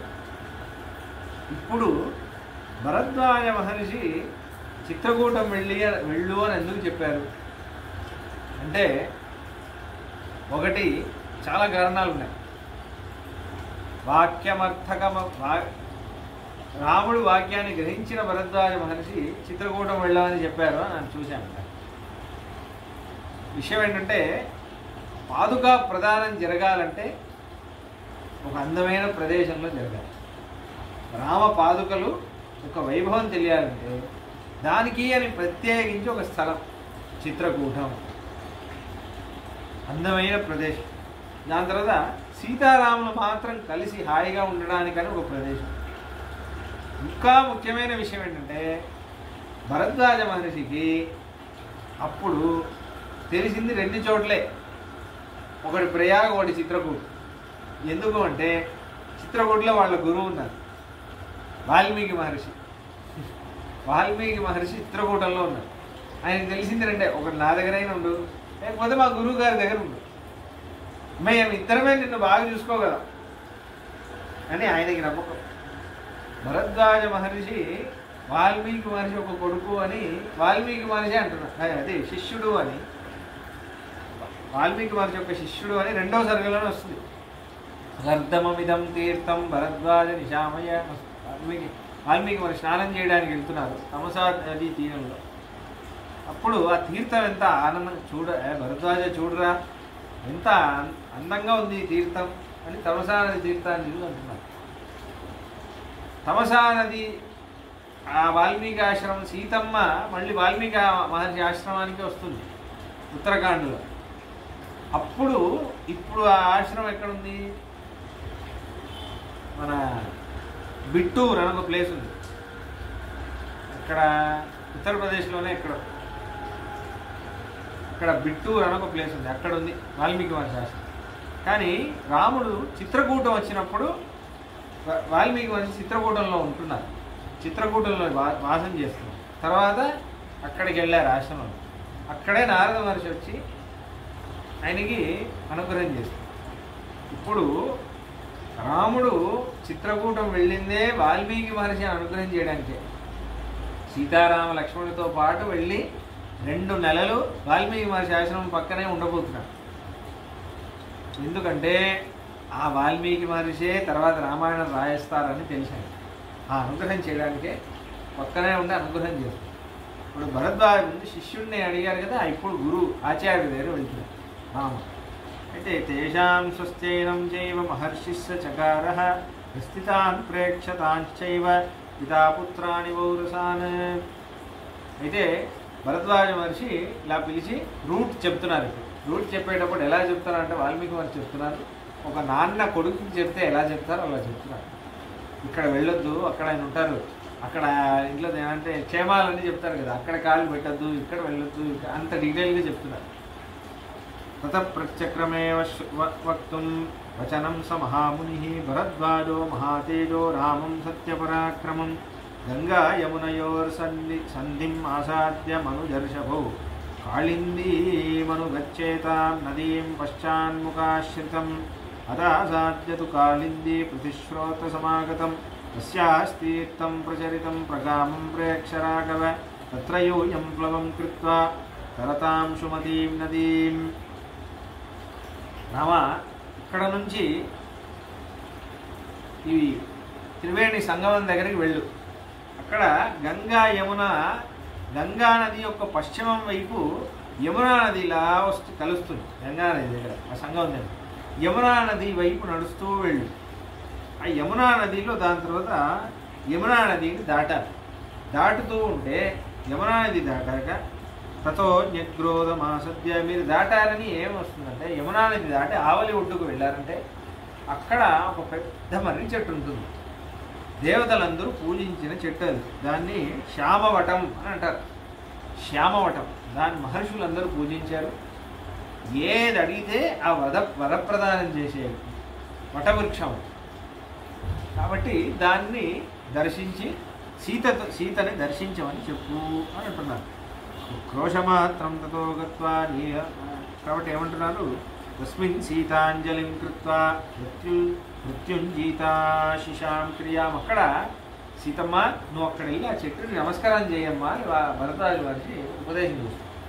దాని తర్వాత అలానే అక్కడి నుంచి ఒక్క కోశం దూరం నడిచారంటే అక్కడ నీలవనం, ఒక బ్లూ కలర్లో అన్ని బ్లూ కలర్ పూలే ఉంటాయి. ఆ చెట్లు ఒక వనం ఉంటుంది, చాలా అందమైన వనం, పెద్ద వనం అది. సల్లకీ బదరీ మిశ్రం రమ్యం వంశౌశ్చయాం. బదరీ వృక్షం, సల్లకీ వృక్షం అని కొన్ని వృక్షాలు ఉన్నాయి. అది యమునా నది తటాకంలోనే ఉంటాయి, చాలా అందంగా ఉంటాయి. నీలవనం అని పేరు. సపంతా చిత్రకూటస్య గతస్య బహుశోమయ. అలా అక్కడి నుంచి నీకు దారి వస్తుంది, ఒక దారి ఇలా వెళ్తుంది. ఆ దారిలో నువ్వు నేరుగా ఎక్కడ తిరగకుండా నడిచావంటే నీకు చిత్రకూటం వచ్చేస్తుంది అని ఒక విషయం ఉంది. దాని తర్వాత అంటున్నారు సపంతాశ్చిత్రకూటశ్చ గతస్య బహుశోమయ రమ్యో మార్ధవ యుక్తశ్చ దాభైశ్చేవ వివర్జితః. నేను ఆ మార్గంలో ఎన్నోసార్లు వెళ్ళాను. బహుశోమయ సపంత, నేను ఆ మార్గంలో ఎన్నోసార్లు వెళ్ళాను కాబట్టి ఆ మార్గంలో వెళ్ళు. ఇది పంతానమాదిశ్య మహర్షి సన్యవర్తత అభివాద్య తతేత్యుక్త్వా రామేణ వినివర్తితః. ఇదే రాముడు. వాల్మీకి మహర్షి అంటున్నారు, ఇలా దారి చెప్పగానే బహుశోమయ, ఈ దారిలో నేను చాలాసార్లు వెళ్ళాను అనగానే రాముడు అలాగే. మీరు వెళ్ళారు కదా, మీరు ఏ దారిలో వెళ్ళారో నేను ఆ దారిలో వెళ్ళడానికి వచ్చాను. ఇదే రాముడు. పూర్వులు వెళ్ళిన దారిలలో వెళ్ళడం అనేది అడుగడుక్కి చూపిస్తాడు రాముడు. కౌసల్యమ్మ దగ్గర కూడా, నాన్న నువ్వు వనవాసం వెళ్ళొద్దు, నువ్వు నా దగ్గర ఉండు.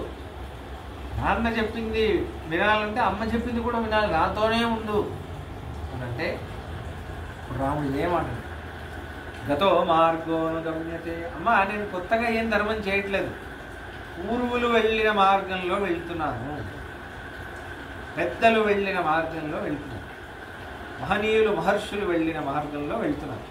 నేను కొత్తగా ఒక ధర్మం, ఇది కొత్త ధర్మాన్ని నేను కొత్త ధర్మం చేయట్లేదమ్మా. మన పెద్దలు ఏ ధర్మాన్ని అనుష్ఠించారో ఆ ధర్మాన్ని నేను అనుష్ఠిస్తున్నాను అని 4-5 ఎగ్జాంపుల్స్ అన్నీ చెప్తున్నాడు రాముడు. ఇలా పరశురాముడు అని నాన్న పితృవాక్య పరిపాలన చేశాడు, కండో మహర్షి పితృవాక్య పరిపాలన చేశారు అని ఎన్నో వృత్తాంతాలని చెప్తున్నాడు. నా ఇష్టం అని ఎప్పుడు అడడు రాముడు. పూర్వులు వెళ్ళిన మార్గంలో వెళ్ళడమే రాముడికి, అదే రాముడికి ఔపాధికం, అదే లక్ష్యం. ఎందుకంటే మనిషి అలా ఉండాలని చూపించడానికే రాముడు అలా అంటున్నాడు.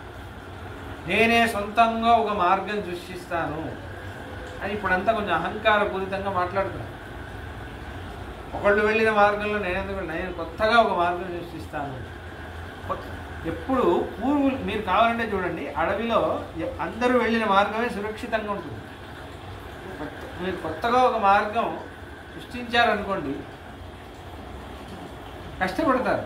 అక్కడ ఒక గొయ్యి ఉందంటే, వాళ్ళు వెళ్ళలేదంటే అక్కడ ఒక కారణం ఉంది కదా. అక్కడ గొయ్యి ఉండొచ్చు, ఊపి ఉండొచ్చు, మృగాలన్నీ ఉండొచ్చు. కాబట్టి అలానే అంటున్నారు రాముడు. అందుకే ఏమంటున్నాడు, ఇది పంతానమాదిశ్య మహర్షి సన్యవర్తత. రాముడు ఇలా చెప్పగానే అభివాద్య, వెంటనే మొక్కి తథేతి, అలాగే స్వామి అడిగేయండి అని అంటున్నాడు రాముడు. అంటున్నాడు, మీరు చెప్పారు కదా మీ శాసనం, వెళ్తాను అని అంటున్నారు. మన ఆచార్యులు కూడా ఇదే ఫాలో చేస్తున్నారు. భగవద్ రామానుజాచార్యుల వారు కూడా శ్రీభాష్యం అని ఒక గ్రంథం రాశారు. వేదాంత సూత్రాలకి భాష్యం రాశారు. చాలామంది రాశారు భాష్యాలు. శంకరాచార్యుల వారు రాశారు శంకర భాష్యం, మధ్వాచార్యులు మధ్వ భాష్యం, అందరూ చాలామంది భాష్యం రాశారు. కానీ రామానుజాచార్యుల వారు రాసిన భాష్యానికి వేరే భాష్యాలకి ఒక చిన్న తేడా ఉంటుంది. అదే రామానుజాచార్యుల వారు రాసిన భాష్యానికి ఒక ఔన్నత్యం ఏంటంటే, వీళ్ళందరూ సంప్రదాయంగా రాశారని ఎక్కడ చెప్పలేదు. ఇది సంప్రదాయంగా వచ్చిన, అంటే మాకు పెద్దల నుంచి వచ్చిన భాష అని ఎవరు చెప్పలేదు. భగవద్ రామానుజాచార్యుల వారు మాత్రమే శ్రీభాష్యం స్టార్ట్ చేసినప్పుడే మొట్టమొదటి కొన్ని పంక్తులలో ఒక పంక్తి, భగవద్బోధాయన కృతం విస్తీర్ణం బ్రహ్మసూత్ర వృత్తిం పూర్వాచార్యై సంక్షిక్షిపు తన్మతానుసారేణ సూత్రాక్షరాణి వ్యాఖ్యాస్యంతే అని అంటున్నారు ఋషి. వేదవ్యాస మహర్షి వారు వేదాంత సూత్రాలు రాసినప్పుడు వారికే ప్రియ శిష్యులైన బోధాయన మహర్షి దానికి వ్యాఖ్యానం రాశారు.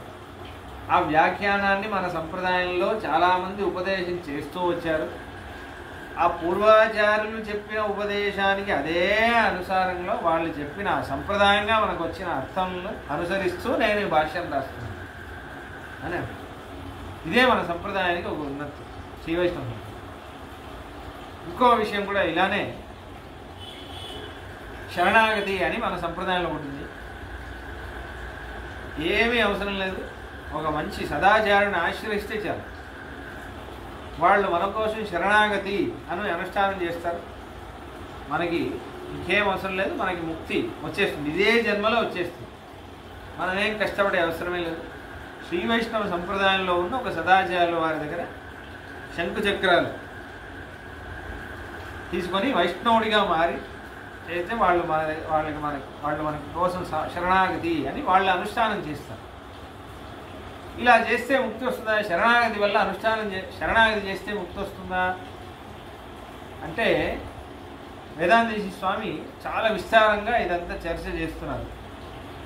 చేసేటప్పుడు శాస్త్రంలో ఎక్కడుంది అక్కడుంది రిఫరెన్స్ అన్నీ చెప్తున్నారు, శరణాగతి గురించి అన్నీ, ఇలా చేస్తే ముక్తి వస్తుంది, ప్రశ్నల్ని ఆన్సర్ చేస్తారు. కానీ ముఖ్యంగా ఒక విషయం అంటుంది, ధర్మస్థేయాశ్చ పూర్వే స్వగత శుభ బహుదా స్థాపయాం చక్రురేవం అని ఒక విషయం అంటుంది. ఇదే అందమైన విషయం. ఏంటంటే ఈ ప్రమాణాలు ఉన్నాయి కరెక్టే, కానీ ధర్మస్థేయా ఆచార్యులు స్వకృతిషు వాళ్ళ రచనలో రాసి పెట్టారు కదా, మహర్షులందరూ రాసి పెట్టారు ఇది ఫలిస్తుంది అని. వాళ్ళ మార్గంలో వెళ్ళాలి కదా, వాళ్ళు రాశారంటే వాళ్ళ మార్గంలో వెళ్తే చాలు, ఇంకెందుకు నువ్వు కొత్తగా ఇది ఉందా లేదా అని ఎందుకు ఆవిష్కరించాలి? పెద్దలు చేసేసారు కదా, యామునాచార్యులు వారు చేశారు, రామానుజాచార్యులు వారు శరణాగతి గద్యం చేశారు, నమ్మాడు వారు నాదముల సంప్రదాయంలో పెద్దలన్నీ అనుష్ఠించారు, ఇంకెందుకు భయం? ఇది న్యాస వింశతి ఒక స్తోత్రం రాశారు, దానికి వ్యాఖ్యానం కూడా వేదాంతేశి స్వామి చేశారు. ధర్మస్థేయా అనే పదానికి వేదాంతేశి స్వామి వ్యాఖ్యానం చేశారు. ధర్మస్థేయా ఏ భగవద్ యామునాదయ అని అంటున్నారు. యామునాచార్యుల వారు శరణాగతి చేస్తున్నారు, స్తోత్రరత్నం అనే శ్లోకం. ధర్మస్థేయ వాళ్ళందరూ శరణాగతి రాస్తున్నారు, ఆగమ ప్రామాణ్యం అని గ్రంథాల్లో ఈ శరణాగతి ఇది చేసుకుంటే మనకి ముక్తి వస్తుంది, భరణ్యాసం అని విషయాలన్నీ అంటున్నారు. అది కాకుండా పూర్వే అని ఒక విషయం ఉంటుంది, ధర్మస్థేయాశ్చ పూర్వే. ఇంతకు ముందు కూడా శరణాగతి చాలామంది అనుష్ఠానం చేసి ముక్తి పొందిన వాళ్ళు ఉన్నారు, భగవంతుడి అభయం పొందిన వాళ్ళు చాలామంది ఉన్నారు అని చెప్పేటప్పుడు పూర్వే అని చెప్పేటప్పుడు వేదాంతేశి స్వామి దానికి వ్యాఖ్యానంలో చెప్తున్నారు. పూర్వే అనే పదాన్ని ధర్మస్థేయాశ్చ పూర్వే స్వకృతిషు బహుదా స్థాపయాం, వాళ్ళ అనుష్ఠానం వల్ల వాళ్ళు స్థాపించారు, అది చాలు శరణాగతికి, అదే రుజువు అంటున్నారు. అప్పుడు పూర్వే అని పదానికి అర్థం చెప్పేటప్పుడు ఏమంటున్నారంటే వానర సుగ్రీవ వాయస ద్రౌపది విభీషణ గజేంద్ర ఇత్యాదయ అని అంటున్నారు. వీళ్ళందరూ చేశారే శరణాగతి. ద్రౌపది ఏం చేసింది? శరణాగతియే కదా చేసింది, కృష్ణుడు అనుగ్రహించలేదా?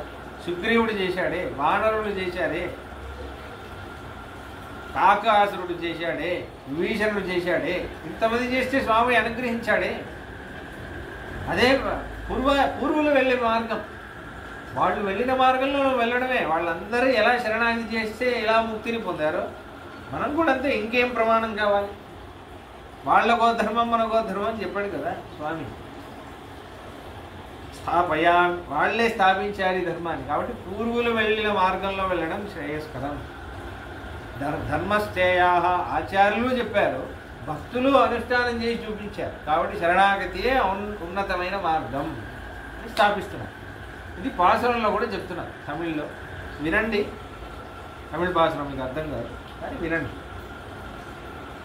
కాగమిరాక్కదన్మన్నర్ కాదలి కత్తిరబంధు అన్న పాసురం. కాగం అంటే కాకాసురుడు, కాగం.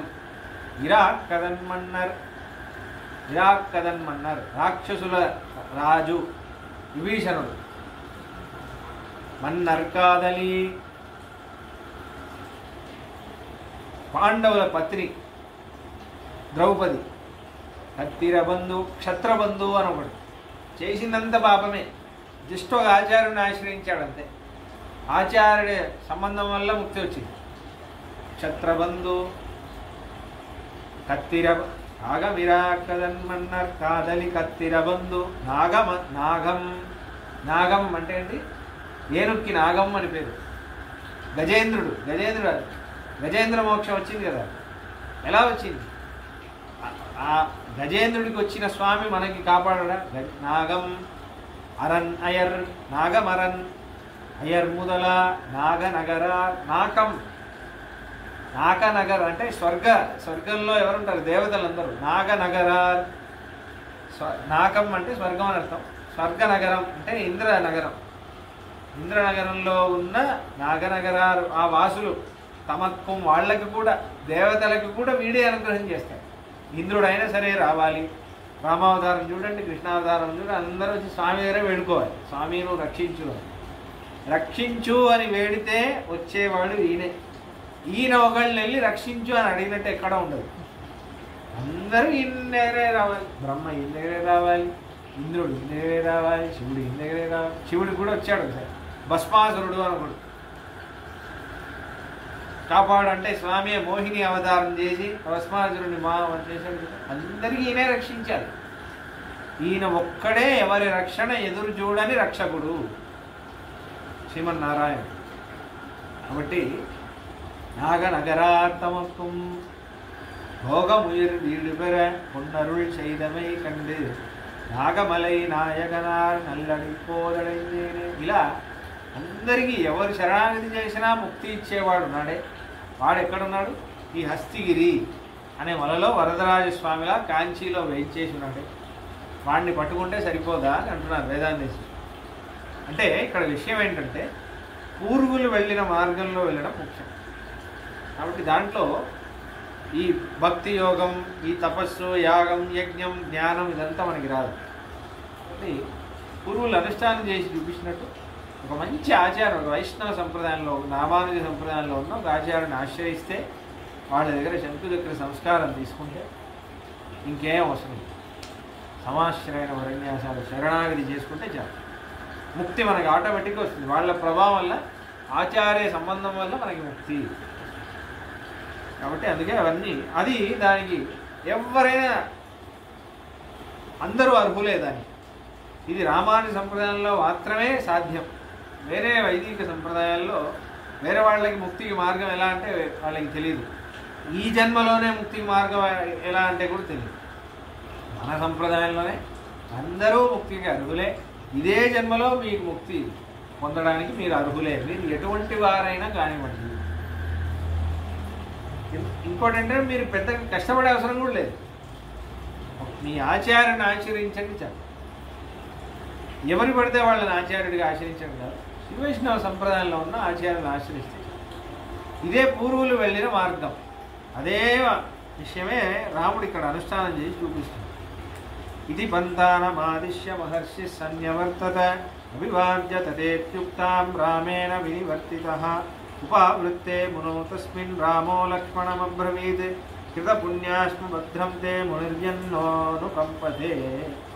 అలా వెళ్ళిపోగానే భరద్వాజ మహర్షి ఇలా చెప్పేసి వెళ్తున్నారు. అప్పుడు రాముడు లక్ష్మణుడి వైపు తిరిగి అంటున్నారట, లక్ష్మణ మనకి ఎంత భాగ్యం రా, ఈ మహర్షి మన మీద ఎంత కారుణ్యం చూపి ఎంత కృప చేశారు, మనకు ఎంత భాగ్యం అని రాముడు అంటున్నాడు.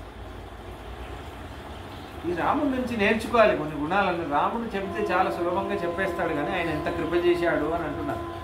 చాలామందికి మనం హెల్ప్ చేస్తే మనలో కూడా ఈ స్వభావం ఉంది. నేను చాలా గొప్పవాడిని కాబట్టి వాడు నాకు చేస్తున్నాడు అనుకుంటారు చాలా. ఆయన ఎంత గొప్పవాడైతే నాకు హెల్ప్ చేస్తాడు అని అనుకోవడం మానేసి, నేను ఎంత గొప్పవాడిని అందుకే నా దగ్గర హెల్ప్ చేస్తున్నాడు అనుకుంటా. ఇలా కూడా ఉంటారు. అలా అనుకోకూడదు. రాముడు చూడండి చూపిస్తుంది. సాక్షాత్ పరమాత్మ అంటున్నాడు, నాకు ఎంత భాగ్యం, ఈ స్వామి భరద్వాజ మునిర్యన్నోనుకంపతే, నా మీద దయ చూపించాడే ఈ భరద్వాజ మహర్షి అని అంటున్నాడు పరమాత్మ. దాని తర్వాత ఇలా యమునా నది వైపు నడుస్తూ ఉన్నారు. నడుస్తూ ఉంటే అక్కడ ఆ నదీ జలాన్ని చూసి ఆనందపడుతున్నారు. అక్కడ దాని తర్వాత యమునా నది నుంచి ఇప్పుడు దాటాలి. యమునా నది దాటి ఆవలి విట్టు వెళ్ళాలి కదా. అక్కడ ఔకాష్టసంఘాటమథో చక్రతు సుమహాప్లవం శుష్కైర్వశైర్సమాకీర్ణం క్షీరైశ్చ సమావృతం తతో వైతసశాఖాశ్చ జంబుశాఖాశ్చ వీర్యవాన్ చకార లక్ష్మణశ్చిత్వా సీతాయాః సుఖమాసనం. లక్ష్మణుడు వెంటనే రెండు పెద్ద పెద్ద చెట్ల నుంచి రెండు పెద్ద పెద్ద కట్టెల్ని తీసి ఇక్కడికక్కడ ఒక పడవని నిర్మాణం చేస్తాడు. చేసి రాముడి కనుక ఒక ఆసనం, సీతాయా సుఖమాసనం, సీతమ్మ కోసం ఇంకా మెత్తగా ఇంకో ఆసనం. మా తల్లి సీతమ్మ తల్లి మా అమ్మ కూర్చోవాలి. వాల్మీకి మనిషి అంటున్నారు, చకార లక్ష్మణశ్చిత్వా సీతాయా సుఖమాసనం, సీత కోసం ఇంకో సుఖమైన ఆసనం. రాముడికి కొంచెం మెత్తగా ఉంటే సరిపోతుంది, మా అమ్మకి ఇంకో కొంచెం మెత్తగా ఉండాలి అని ఇంకా బాగా ఆసనం. తత్ర శ్రియమివాచింత్యాం రామో దాశరథి ప్రియాం వీర్షత్సలజ్జమానాం తాహం యారోపయద ప్లవం. సీతమ్మ ఇటువంటి పడవలే ఎక్కలేదంట. సీతమ్మను ముందు ఎక్కిస్తున్నాడు రాముడు, సీతాను ఎక్కమ్మ. చాలా సిగ్గుపడుతూ ఎక్కుతుందంట సీతమ్మ. అంటే ఎక్కడం రాకపోతే వీళ్ళిద్దరు నన్ను ఏమైనా అనుకుంటారేమో అని చాలా సిగ్గుపడుతూ ఎక్కుతుంటే ఇద్దరు నవ్వుతూ ఎక్కిస్తున్నారు సీతమ్మ. ఏం పర్లేదు సీత, ఎక్కువ కూర్చోవాలి. సీతమ్మ కని చేసిన ఆసనంలో కూర్చుందట. దాని రాముడు వెళ్ళి కూర్చున్నాడు. రాముడు ఇటువైపు అటువైపు, లక్ష్మణుడు అటువైపు. రాముడు కూర్చున్నాడు, లక్ష్మణుడు నించుంటున్నాడు. రాముడి చేతిలో, లక్ష్మణుడి చేతిలో ఒక కర్ర ఉంది, రాముడి చేతిలో ఒక కర్ర ఉంది. ఇద్దరు ఇలా ఇలా దెబ్బ కొడుతూ కర్రతో అలా ఆ పడవతో ముందుకెళ్తున్నారు. ఎంత ఆశ్చర్యమైన దృశ్యం.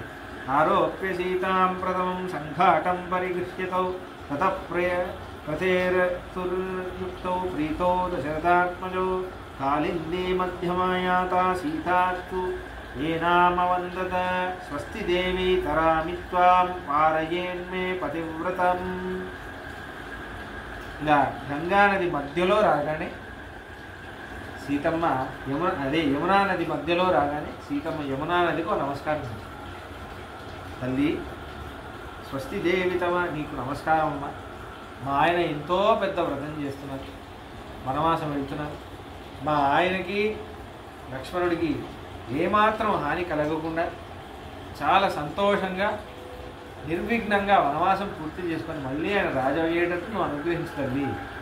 సీతమ్మ యమునా నదిని వేడుకుంటాను. యక్షే త్వం గోసహస్రేణ సురాఘటశతేన చ స్వస్తి ప్రత్యాగతేన మే పురీమిక్ష్వాకుపాలిత. అమ్మ ఆయన కనుక నిర్విఘ్నంగా వనవాసాన్ని పూర్తి చేసుకొని అయోధ్య వనవాసానికి మళ్ళీ వచ్చి ఆయన అయోధ్య నగరంలో పట్టాభిషిక్తుడుగా అయితే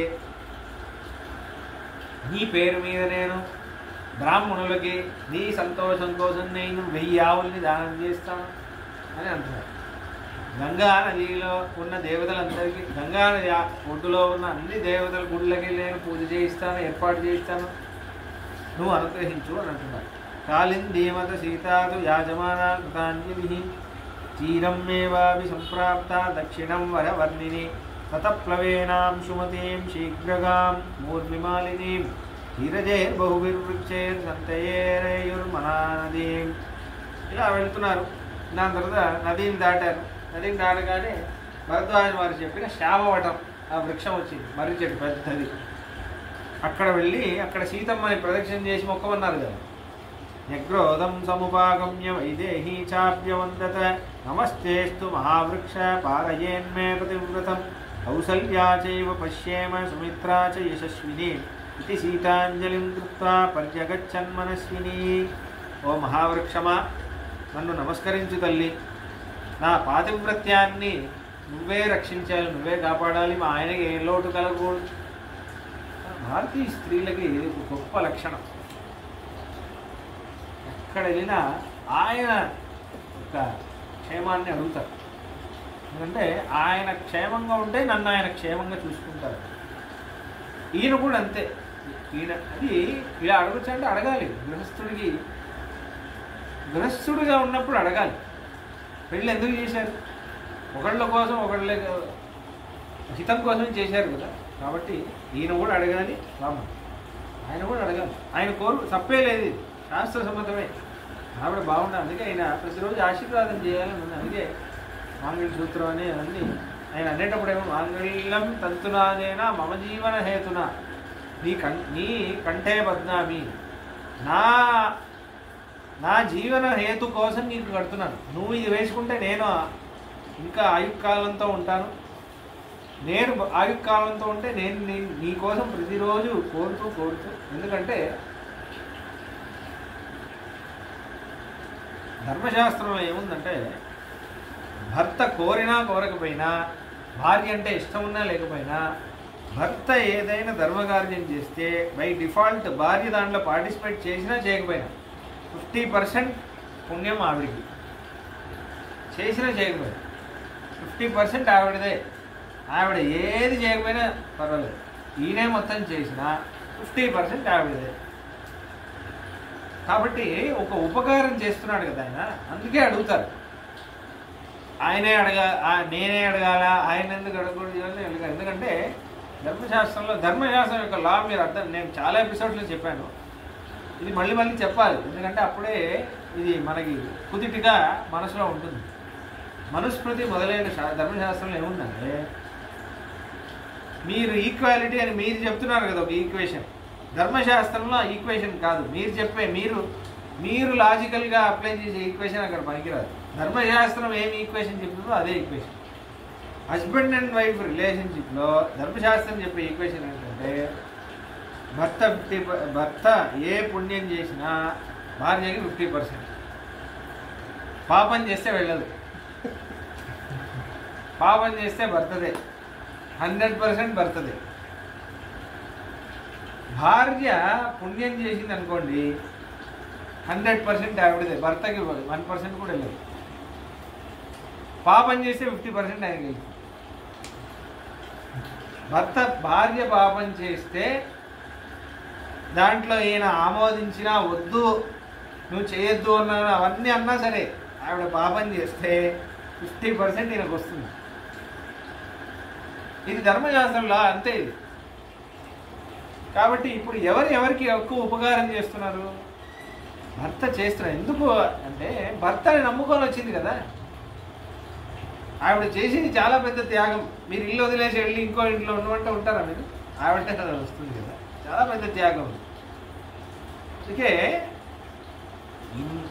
ఒక్క వ్యక్తిని నమ్మి మొత్తం జీవనాన్నే మార్చుకోవడానికి సిద్ధంగా ఉన్నప్పుడు ధర్మశాస్త్రం ఆవిడ మీద ధర్మశాస్త్రం definitely is partial with women and it should be, అలానే ఉండాలి. కాబట్టి అలా ఇదే లా అనమాట. కాబట్టి ఆయన అంత ఉపకారం చేస్తున్నాడు కాబట్టి మన భారతీయ స్త్రీలందరూ ఆయన బాగుండాలి అని వేడుకుంటారు.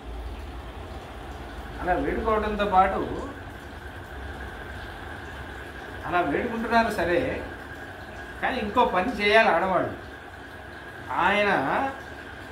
ఇప్పుడు ఆయన ధర్మం చేశాడు అనుకోండి, ఇద్దరికి లాభం. ఈవిడ ధర్మం చేస్తే ఈవిడికి మాత్రమే లాభం, ఎందుకంటే ఆయనకి వెళ్ళదు పుణ్యం. ఆయన ధర్మం చేస్తే ఇద్దరికి లాభం. కాబట్టి ఆయన చేత ధర్మాన్ని చేయించడం ఈవిడ కర్తవ్యం. అంటే ఆయనతో చేయించాలి, మీరు ఇది చేయండి, చేస్తేనే అన్నం పెడతానని చెప్పాలి. ముందంతా అలానే ఉండేది. సంధ్యావనం చేస్తేనే కాఫీ ఇస్తానని చెప్పాలి, పూజ చేస్తేనే ఇస్తానని చెప్పాలి. మీరు బాధ్యతగా ఉంటేనే అన్నం పెడతాను, మీరు సంపాదిస్తేనే అలా చేయాలి. అదే భార్య యొక్క కర్తవ్యం, అదే భార్య యొక్క కర్తవ్యం. పత్యుర్నో యజ్ఞ సంయోగే. పత్రి అనే శబ్దం ఏంటంటే యజ్ఞంలో పక్కనుండే ఆవిడ అనే పేరు. యజ్ఞం ఇది. పెళ్ళి అనేది ఒక యజ్ఞం. ఫ్యామిలీ హౌస్ హోల్డర్గా ఉండడం అనేది ఒక యజ్ఞం. కాబట్టి అందుకే పతివ్రత స్త్రీలందరూ అలా ఉంటున్నారు. వీళ్ళు కూడా అలానే ఉండాలి, భర్తలు, భార్యాభర్తలు కూడా. మూర్ధానం పత్యురారోహ అని శాస్త్రం. నీ భార్యని నువ్వు కొనియాడాలి తల మీద పెట్టుకొని అని అంటుంది. చాలా ధైర్యంగా చెప్పుకోవాలి, నా భార్య ఎటువంటి మంచిది, గొప్పది, ఇన్ని ధర్మాలన్నీ చేస్తుంది అని ఆవిడ కోసం ఒక స్టాండ్ తీసుకోవాలి అని వేదం అంటుంది. మూర్ధానం పత్యురు ఆరోహ, నెత్తి మీద ఎక్కించుకొని కూర్చోండి. మూర్ధానం పత్యు ఆరోహ అని ఆమెను చూసి అంటుంది. నువ్వు వెళ్ళి మీ ఆయన నెత్తి మీద కూర్చో అని అంటుంది వేదం మంత్రం ఇది. పెళ్లిలో చెప్తారు, మీ ఆయన నెత్తి మీద ఎక్కి కూర్చో అంటే ఎలా ఉంది? కొంచెం జనం ఇస్తే నెత్తి మీద ఎక్కి కూర్చుంటావే అని అంటారు, అలా ఉంది అది. అలా కాదు, దాని అర్థం ఏంటంటే నీ ధర్మాచరణ ఎలా ఉండాలంటే మీ ఆయన నిన్ను నెత్తి మీద పెట్టుకొని చూసుకో, తల మీద పెట్టుకొని చూసుకో. నువ్వు ఇంటికి వెళ్ళి పెళ్ళయ్యాక నువ్వు ఇంటికి వెళ్తే నీ ధర్మాచరణ ఎలా ఉండాలంటే మీ ఆయన నిన్ను కొని ఆడాలి. అది కూడా ఒక ధర్మం. స్టాండ్ తీసుకోవాలి. ఒక వ్యక్తి మనల్ని నమ్ముకొని వచ్చినప్పుడు ఆవిడ కోసం స్టాండ్ తీసుకొని ఉండాలి.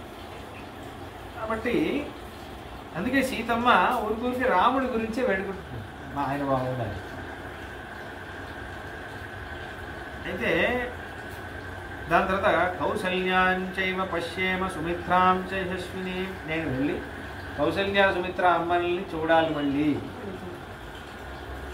ఇలా చెప్పగానే అవలోక్య తతసీతాం ఆయచంతీమదిందితాం దయితాం చ విధేయాం చ రామో లక్ష్మణమబ్రవీత్. ఇలా సీతమ్మ వేడుకోగానే దాని తర్వాత రాముడు లక్ష్మణుడి వైపు చూసి, లక్ష్మణ సీతామాదాయ గచ్చత్వం అగ్రతో వరతానుజ పృష్ఠతోను గమిష్యామి సాయుధోద్విపదాం వర. సీతమ్మతో నువ్వు ముందు నడుస్తూ ఉండు, నేను వెనకాల నడుస్తూ, వదినమ్మ నువ్వు ముందు తీసుకొని నడుస్తూ ఉండు, నేను వెనకాల నడుస్తూ వస్తాను. ఓ భరతానుజ అని అంటున్నాను. అంటే ఓ భరతుడికి తమ్ముడా లక్ష్మణ అని అంటున్నాడు. లక్ష్మణ అనొచ్చు కదా, ఇక్కడ వాల్మీకి భరతానుజ అని శబ్దం ప్రయోగం. ఎందుకంటే భరతుడు అంటే రాముడికి చాలా ఇష్టం. అక్కడ కౌసల్యం సుమిత్ర అనేది కదా, భరతుడిని మర్చిపోయింది సీతమ్మ. భరతుడి గురించి వేడుకో అని చెప్పడానికి లక్ష్మణుడి దగ్గర భరతుడి పేరు గుర్తు చేస్తున్నాడు అని మన ఆచార్యులు అంటున్నారు. పృష్ఠతోను గమిష్యామి, మీరు ముందు నడండి, నేను వెనకాల నడుస్తున్నాను అని రాముడు అంటున్నాడు. యద్యత్ఫలం ప్రార్థయతే పుష్పం వా జనకాత్మజ తత్తత్ప్రయచ్చ వైదేహ్య యత్రాస్య రమతే మనః. లక్ష్మణ, సీతమ్మ ముందు నడుస్తూ ఉన్నప్పుడు చెట్లన్నీ చూసి ఆవిడికి ఏ పళ్ళు పూలు అన్నీ కావాలో అన్నీ తెంపేవిరా, ఏదేది కావాలో అన్నీ చెప్పు. ఈ చెట్టు అంటే ఏంటి, ఆ చెట్టు అంటే ఏంటి, ఎక్కడ కావాలో అక్కడ తీసుకెళ్ళి ఆనందంగా ఉండని సీత. పాపం నాతో కష్టపడడానికి వచ్చింది కదా, ఆనందంగా ఉండని.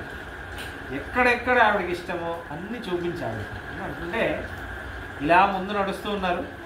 ఈ చెట్టు భలే ఉందే అంటే, వదిన ఈ చెట్టు అంటే ఇది అని చెప్పి అంటున్నారు. నెక్స్ట్ శ్లోకం ఏకైకం పాదపం గుల్బం లతాం వా పుష్పశాలిని అదృష్టరూపాం పశ్యంతి రామం ప్రపంచ సాబలా. ఎప్పుడు చూడని వృక్షాలన్నీ చూస్తుందంట. ఎందుకంటే మిథిలా నగరంలో ఉన్న వృక్షాలన్నీ ఇక్కడ ఉండవు కదా, ఇక్కడ వేరే వృక్షాలన్నీ ఉంటాయి.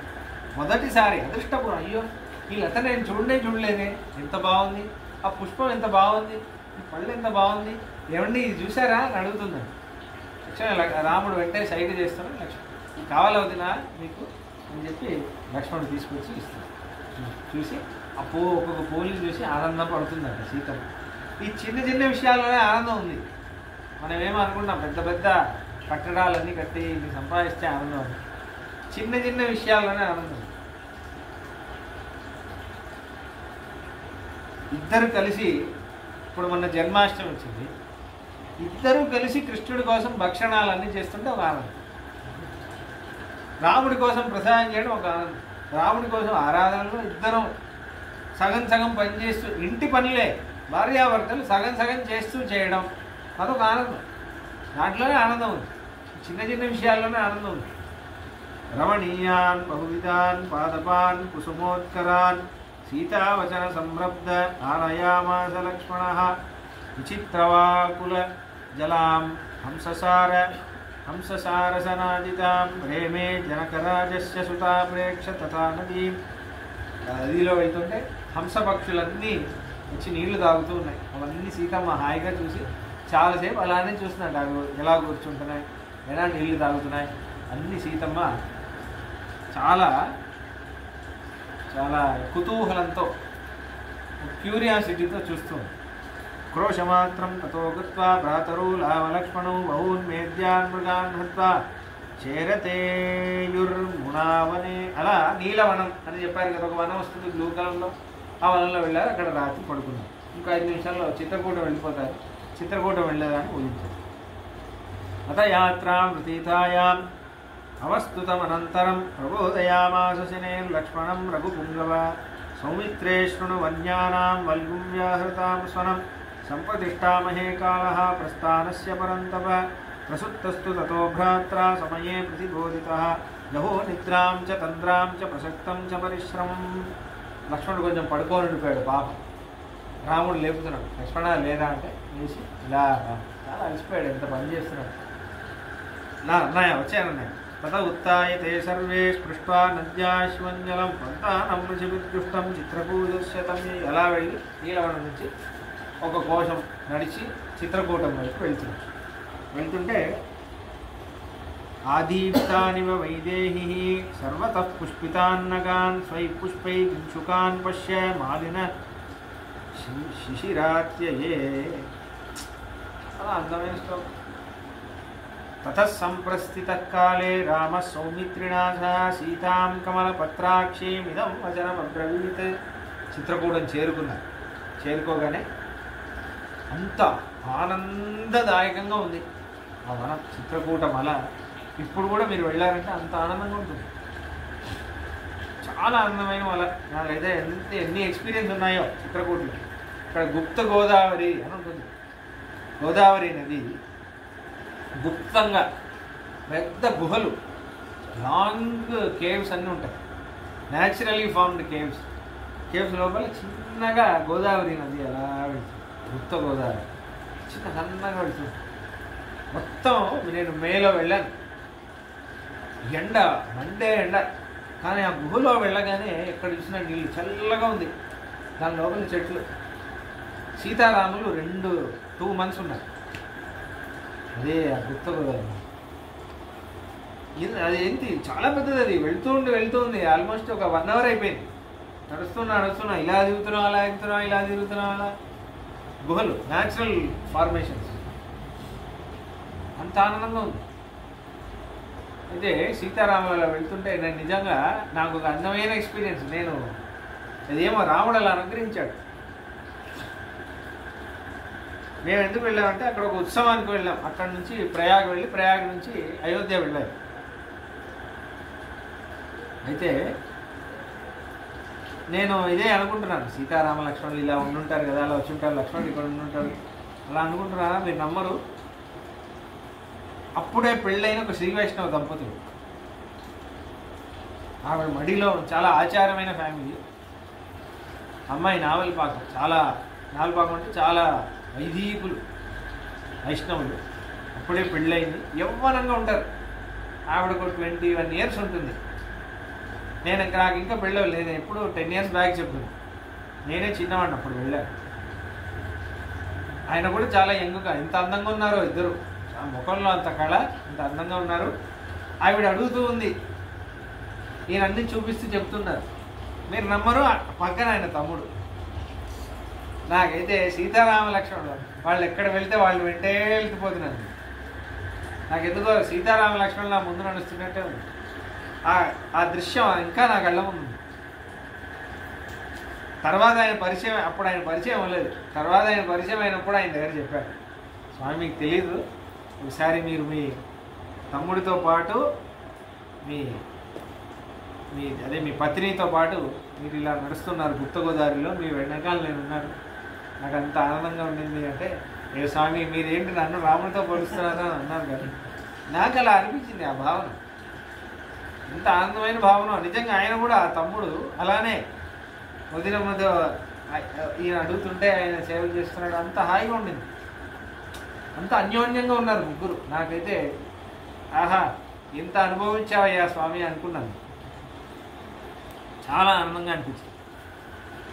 అంటే సీతారామ లక్ష్మణులు లాంటి వాళ్ళనే మనం అలా అనిపిస్తుంటే మహర్షులకు ఎలా ఉంటుంది?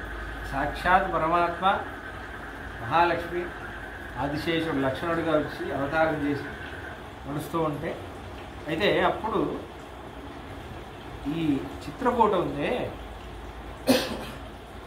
సీతారాములు ఏకాంతంగా ఉండే ఒక ప్రదేశం చిత్రకూట. వేరే ఏ చోటికి అటువంటి ఒక ప్రభావం లేదు. సీతారాములు ఏకాంతంగా సంచరించిన ప్రదేశం. ఇప్పుడంతా అంటున్నారు కదా, ఒక పదం వాడుతున్నారు హనీమూన్ అని. అది అంటే పెళ్ళైన కొత్తలో ఒక జంట వాళ్ళ ప్రేమని వ్యక్తం చేసుకోవడానికి అక్కడక్కడ విహారయాత్రల్ని వెళ్తారు. అలా చెప్పకూడదు, కానీ ఏంటంటే రాజకార్యంలో పడి పడి పడి పడి రాముడు ఎక్కడ తీసుకెళ్ళలేదు. 12 ఏళ్ళు అయిపోయింది పెళ్ళై, ఎక్కడ తీసుకెళ్ళలేదు. ఇప్పుడే తీసుకెళ్తుంది. 12 ఏళ్ళు పనిచేసిన వాళ్ళకి సడన్గా ఒక లీవ్ దొరికింది అనుకోండి, ఎలా ఉంటుంది? అంత ఆనందంగా గడుపుతున్నాడు ఈ 2 నెలలు, అంత ఆనందంగా ఉంటుంది చిత్రకూటలో.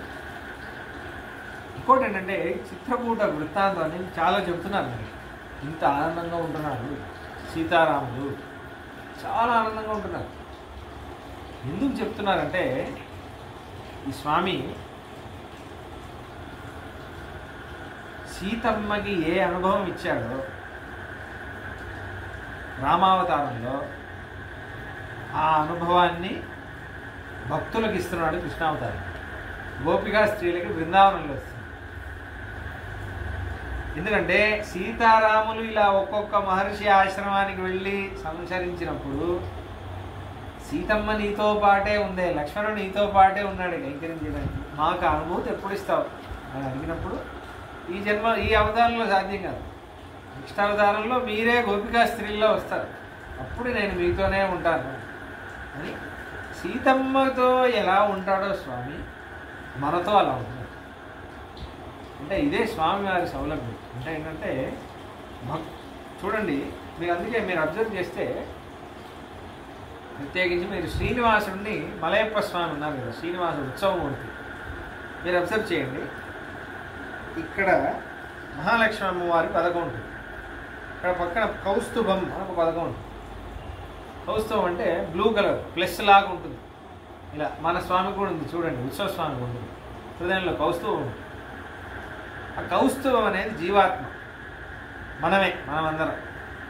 మహాలక్ష్మి అంటే మహాలక్ష్మికి ఇచ్చిన సమమైన స్థానం అందిస్తుంది. అది ఇవ్వడానికి కారణం ఎవరు తెలుసా? ఈవిడే, మహాలక్ష్మియే కారణం. మన పిల్లలు అని ఆవిడే మనకు ఆ స్థానం ఇచ్చేటట్టు చేస్తుంది. లక్ష్మణుడికి ఆ స్థానం ఇచ్చేటట్టు ఆవిడే చేసింది. కాబట్టి అది చూపించడానికే. వైకుంఠే తు పరే లోకే శ్రియాసార్థం జగత్పతి ఆస్తే విష్ణోరచింత్యాత్మా భక్తై భాగవతై సహ అనొస్తుంది ఒక శ్లోకం, పురాణ శ్లోకం. వైకుంఠే తు పరేలో, వైకుంఠం అనేది ఆనందమైన లోకం. ఎక్కడ ఇలానే వస్తుంది, భాగవతంలో వైకుంఠ వర్ణన వస్తుంది, ఇంచుమించు ఇలానే. ఎక్కడ వచ్చిన వనాలు, కోనలు, అప్పుడు పక్షులు. వైకుంఠంలో ఇంకా పూలు వాడిపోవు, ఎప్పుడు అలానే ఉంటాయి, వైకుంఠం కదా అది. అక్కడ మహాలక్ష్మితో పాటు ఇలా విహరించే స్వామి మనతో ఇలా ఉంటాడు.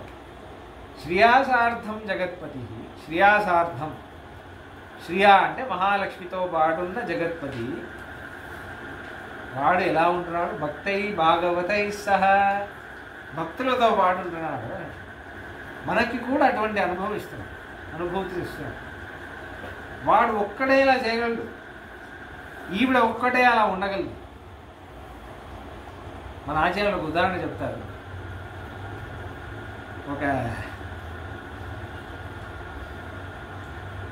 ఒక ఆయన ఏం చేశాడు, వాళ్ళ ఆవిడకి 50,000 రూపాయలు పెట్టి ఒక పట్టు చీర కొనిచ్చాడు. 50,000 రూపాయలు పెట్టి ఒక పట్టు చీర కొనిచ్చాడు. తర్వాత అదే 50,000 రూపాయలు విలువ కలిగిన పట్టు చీరని పని మనిషికి కూడా కొనిచ్చాడు. ఇంట్లో ఎంత గొడవ అవుతుంది, పెద్ద గొడవ అవుతుంది ఇంట్లో, అవునా కదా?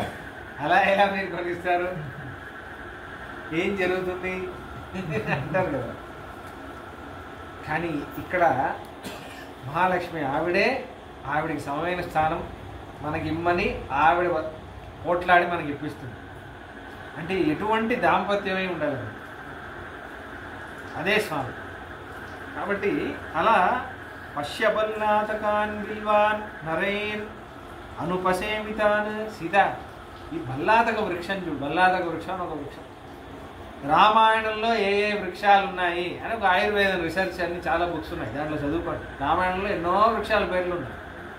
అరణ్యకాండంలో ఒక 2 వృక్షాలు, రాముడు వృక్షాలతో పోయి మాట్లాడతాడు సీతమ్మ. ఎందుకంటే ఈ వృక్షాలతో రాముడు మాట్లాడతాడు. ఓ పారిజాత వృక్షమా, నువ్వు నా సీతను చూసావా, ఇలా అన్నీ అడుగుతాడు ఒక్కొక్క వృక్షాన్ని. రామాయణంలో ఏ ఏ వృక్షాలు ఉన్నాయి అని చాలా బుక్స్ ఉన్నాయి, దాంట్లో చదువుకోండి. పశ్యబల్లాతకాన్, బిల్వ వృక్షాన్ని చూసావా సీత, చూడు ఆనందంగా ఉంది. పశ్యద్రోణ ప్రమాణాన్ని లంబమానాన్ని లక్ష్మణ మధుని మధుకారీభి సమృతాని నగే నగే. లక్ష్మణ, ఒక్కొక్క చెట్టులో పెద్ద పెద్ద తేనెగూడు ఉంది, ఎంత మధువు ఉందో, ఎన్ని తేనెటీగలు ఉన్నాయో చూసావా. మనం చెప్పలేమంట, అంటే మనం చూసే తేనెగూడు ఉంది కదా, దానికి 10 రెట్లు ఉంది. ద్రోణం అని అంటున్నారు, ద్రోణం అని ఒక యూనిట్. ఇప్పుడున్న గూడుకి 10 రెట్లు, అంత పెద్ద గూడు ఉంటే ఎలా ఉంటుందో అంత పెద్ద గూడు ఉంది ఒక్కొక్క చెట్టుకి. అంత తేనె ఉంది ఒక్కొక్క చెట్టుకి. అన్ని వృక్షాలు, పెద్ద పెద్ద వృక్షాలు, ఎక్కడ చూసినా గ్రీన్ కవర్, అంత ఆనందంగా ఉంది. ఏ శక్రోషితి నత్యూహ, ఇదే అనుభవిస్తూ ఉంటారు కొంతమంది. ఈ పాటలే సీతారాములు కలిసి ఆనందంగా ఉన్న ఈ శ్లోకాలు పాటలా పాడుతూ ప్రతిరోజు పాడుకునే సంప్రదాయాలు కూడా ఉన్నాయి. పశ్యబల్లాతకాన్ బిల్వాన్ నరేన్ అనుపసేవితాన్, అలా పాడుతూ ఉంటారు. రాముడు మాట్లాడు సీతమ్మ. పల్ల పుష్పైరనవతాన్ నూనం చక్ష్యామ జీవితం మాతంగయూతానుసృతం పక్షి సంగానునాదితం చిత్రకూటమిమం పశ్య ప్రవృద్ధ శిఖరం. చిత్రకూటంలో చెప్పాను కదా, అది పరంపరగా కూర్చోన్నారు. ఇంకా ఇక్కడ తపస్సులు ఇంకా తపస్సు చేస్తున్నారు. కొంతమంది చెప్తారు, ఇక్కడ రాముడు ఇక్కడే వృత్తాంతం చేశాడు, అక్కడ వృత్తాంతం, అలానే కాపాడుతున్నారు. ఆ చెట్లు వీటిలో అన్నీ అలానే కాపాడుతున్నారు. అక్కడ గుళ్ళు ఏం లేవు, ఎవడేం డొనేట్ చేయడు. రాముడు అంటే ఇష్టం, కాపాడుతున్నారు. ఇంకా ఉన్నారు. రాముడు వెళ్ళిన మార్గంలో వెళ్ళాలి అని చాలామంది సంచరిస్తున్నారు, తెలుసా మీకు? ఇంకా అదే సమర్థ రామదాసు చాలామంది రాముడు ఎలా వనవాసం వెళ్ళాడు అదే మార్గంలో నేను వెళ్ళాలి. అక్కడి నుంచి ఇప్పుడు ఇలా వచ్చాను చిత్రకూటం, అక్కడి నుంచి లంక వెళ్ళి అక్కడి నుంచి చాలామంది అలా సంచరిస్తారు. ఇంకా కూడా చేస్తారు. ప్రతి క్షేత్రంలో రాముడిని దర్శనం చేస్తారు. అలా కూడా ఉన్నారు. చాలా ఇది ఒక, అంటే అదే జీవనం. ఇంకా రామాయణమే జీవనం, రాముడి మార్గమే జీవనం. అలా జీవించేవాడు. రామభక్తి మన భారతదేశానికే ఒక గొప్ప ధనం ఏంటంటే రామభక్తి. కాబట్టి అలా జీవించేవాళ్ళు ఉన్నారు. దాని తర్వాత మహాభారతంలో కూడా వనపర్వంలో వస్తుంది. యుధిష్ఠిరుడు చాలా తీర్థయాత్రలు కానీ వెళ్తారు. వెళ్ళేటప్పుడు చిత్రకూటానికి వస్తాడు, శరభంగ మహర్షి ఆశ్రమానికి వస్తాడు అని నమస్కరించాడని వేదవ్యాస స్వామి మహాభారతంలో అంటున్నారు. సాక్షాత్ రాముడు వచ్చిన ప్రదేశం కదా అని పాండవులలో పెద్దవాడైన యుధిష్ఠిరుడు నమస్కరిస్తున్నాడు. అంటే ఈ సంప్రదాయం అనేది అప్పటి నుంచే ఉంది, మనం ప్రారంభించలేదు సంప్రదాయం. రాముడు వెళ్ళిన మార్గంలో రాముడు ఎక్కడెక్కడ వెళ్ళాడో అక్కడక్కడ వెళ్ళి నేను దర్శించాను ఆ ప్రదేశాన్ని అనే ఒక అలవాటు పాండవులే చేశారు. అలా ఉంది. కాబట్టి అక్కడ దాని తర్వాత ఇలా వెళ్ళారు. దాని తర్వాత ఇతి సీతాచ రామస్య లక్ష్మణశ్చ కృతాంజలి అభిగమ్యాశ్రమం సర్వే వాల్మీకిం అభివాదయన్. అలా వెళ్ళి వాల్మీకి మహర్షి ఆశ్రమం కనిపించిందట. ఇక్కడ వాల్మీకి మహర్షిని సేవించారు అని వాల్మీకి మహర్షి అంటుంది. రాసేది వాల్మీకి మహర్షే కదా. ఒక థర్డ్ పర్సన్ లాగా చెప్పారు. నన్ను సేవించారు అనకుండా వాల్మీకిని సేవించారు అని వాల్మీకి మహర్షి అంటున్నారు అనేసి. దాని తర్వాత తాన్ మహర్షి ప్రముదిత పూజయామాస ధర్మవిత్ ఆస్యతామితి చోవాచ స్వాగతం చ నివేద్య చ. అలా వాల్మీకి మహర్షి దాని తర్వాత వాళ్ళు ముగ్గురికి ఆవాహనం చేసి ఉపచారాలు అన్నీ సమర్పించాడు. సమర్పించగానే వెంటనే అంటున్నారు తతో బ్రవీన్ మహాబాహు లక్ష్మణం లక్ష్మణాగ్రజ సన్వివేద్య యథాన్యాయం ఆత్మానం విషయే ప్రభు. ఎక్కడ ఉండాలి అని ఆలోచిస్తున్నాడు. మహర్షాశ్రమం వచ్చారు కదా, వాల్మీకి మహర్షి ఆశ్రమం చూశారు కదా. ఇప్పుడు ఋషుల సత్సంగంలో ఉండడమే రాముడికి ఇష్టం. అంటే ధార్మికులు ఎక్కడ ఉన్నారో వాళ్ళ పక్కన ఉండాలి. ఇది వేదంలో ఒక నియమం. యథాతే తేషు వర్తేరన్ తథాదేషు వర్తేతాః. ధార్మికులు ఎక్కడున్నారో అక్కడ ఉండు, అప్పుడే నువ్వు ధార్మికంగా ఉంటావు. అధార్మికులతో ఉన్నావంటే నువ్వు అధార్మికంగా ఉంటావు. ఎప్పుడు మనకంటే బాగా ధర్మానుష్ఠానం ఎవరు చేస్తారో వాళ్ళతోనే మనం సంబంధం పెట్టుకోవాలి అని ఉంది శాస్త్రం. కాబట్టి అక్కడ వెళ్ళగానే రాముడు అంటున్నాడు, లక్ష్మణ మనం ఇక్కడ ఆశ్రమం కట్టుకున్నాము, మనం ఇక్కడ ఒక గృహం నిర్మాణం చేసుకున్నాం. వాల్మీకి మహర్షిని చూడగానే అర్థమైంది, అయితే మనం ఇక్కడే ఉండాలి, వాల్మీకి మహర్షి పక్కన మనం ఉండాలి అంటున్నాడు. ఇప్పుడు 2 నెలలు వాల్మీకి మహర్షితోనే ఉంటున్నాడు, వాల్మీకి మహర్షి పక్కనే ఉంటున్నాడు. కానీ వాల్మీకి మహర్షి గొప్పతనం చూడండి. వాల్మీకి మహర్షి శిష్యుడైన భరద్వాజ మహర్షి దగ్గర రాముడు ఉన్నది 2 సర్గలు రాశాడు. కానీ తనతో రాసుకునేది 2 శ్లోకాలు రాశాడు. తన శిష్యుడికి అనుగ్రహం చేసింది 2 సర్గలు చెప్పారు. తన గురించి చెప్పేటప్పుడు రెండే 2 శ్లోకాలు చెప్పారు వాల్మీకి మహర్షి. ఇదే వాల్మీకి మహర్షి తర్వాత వచ్చి రామాయణం రాస్తారు.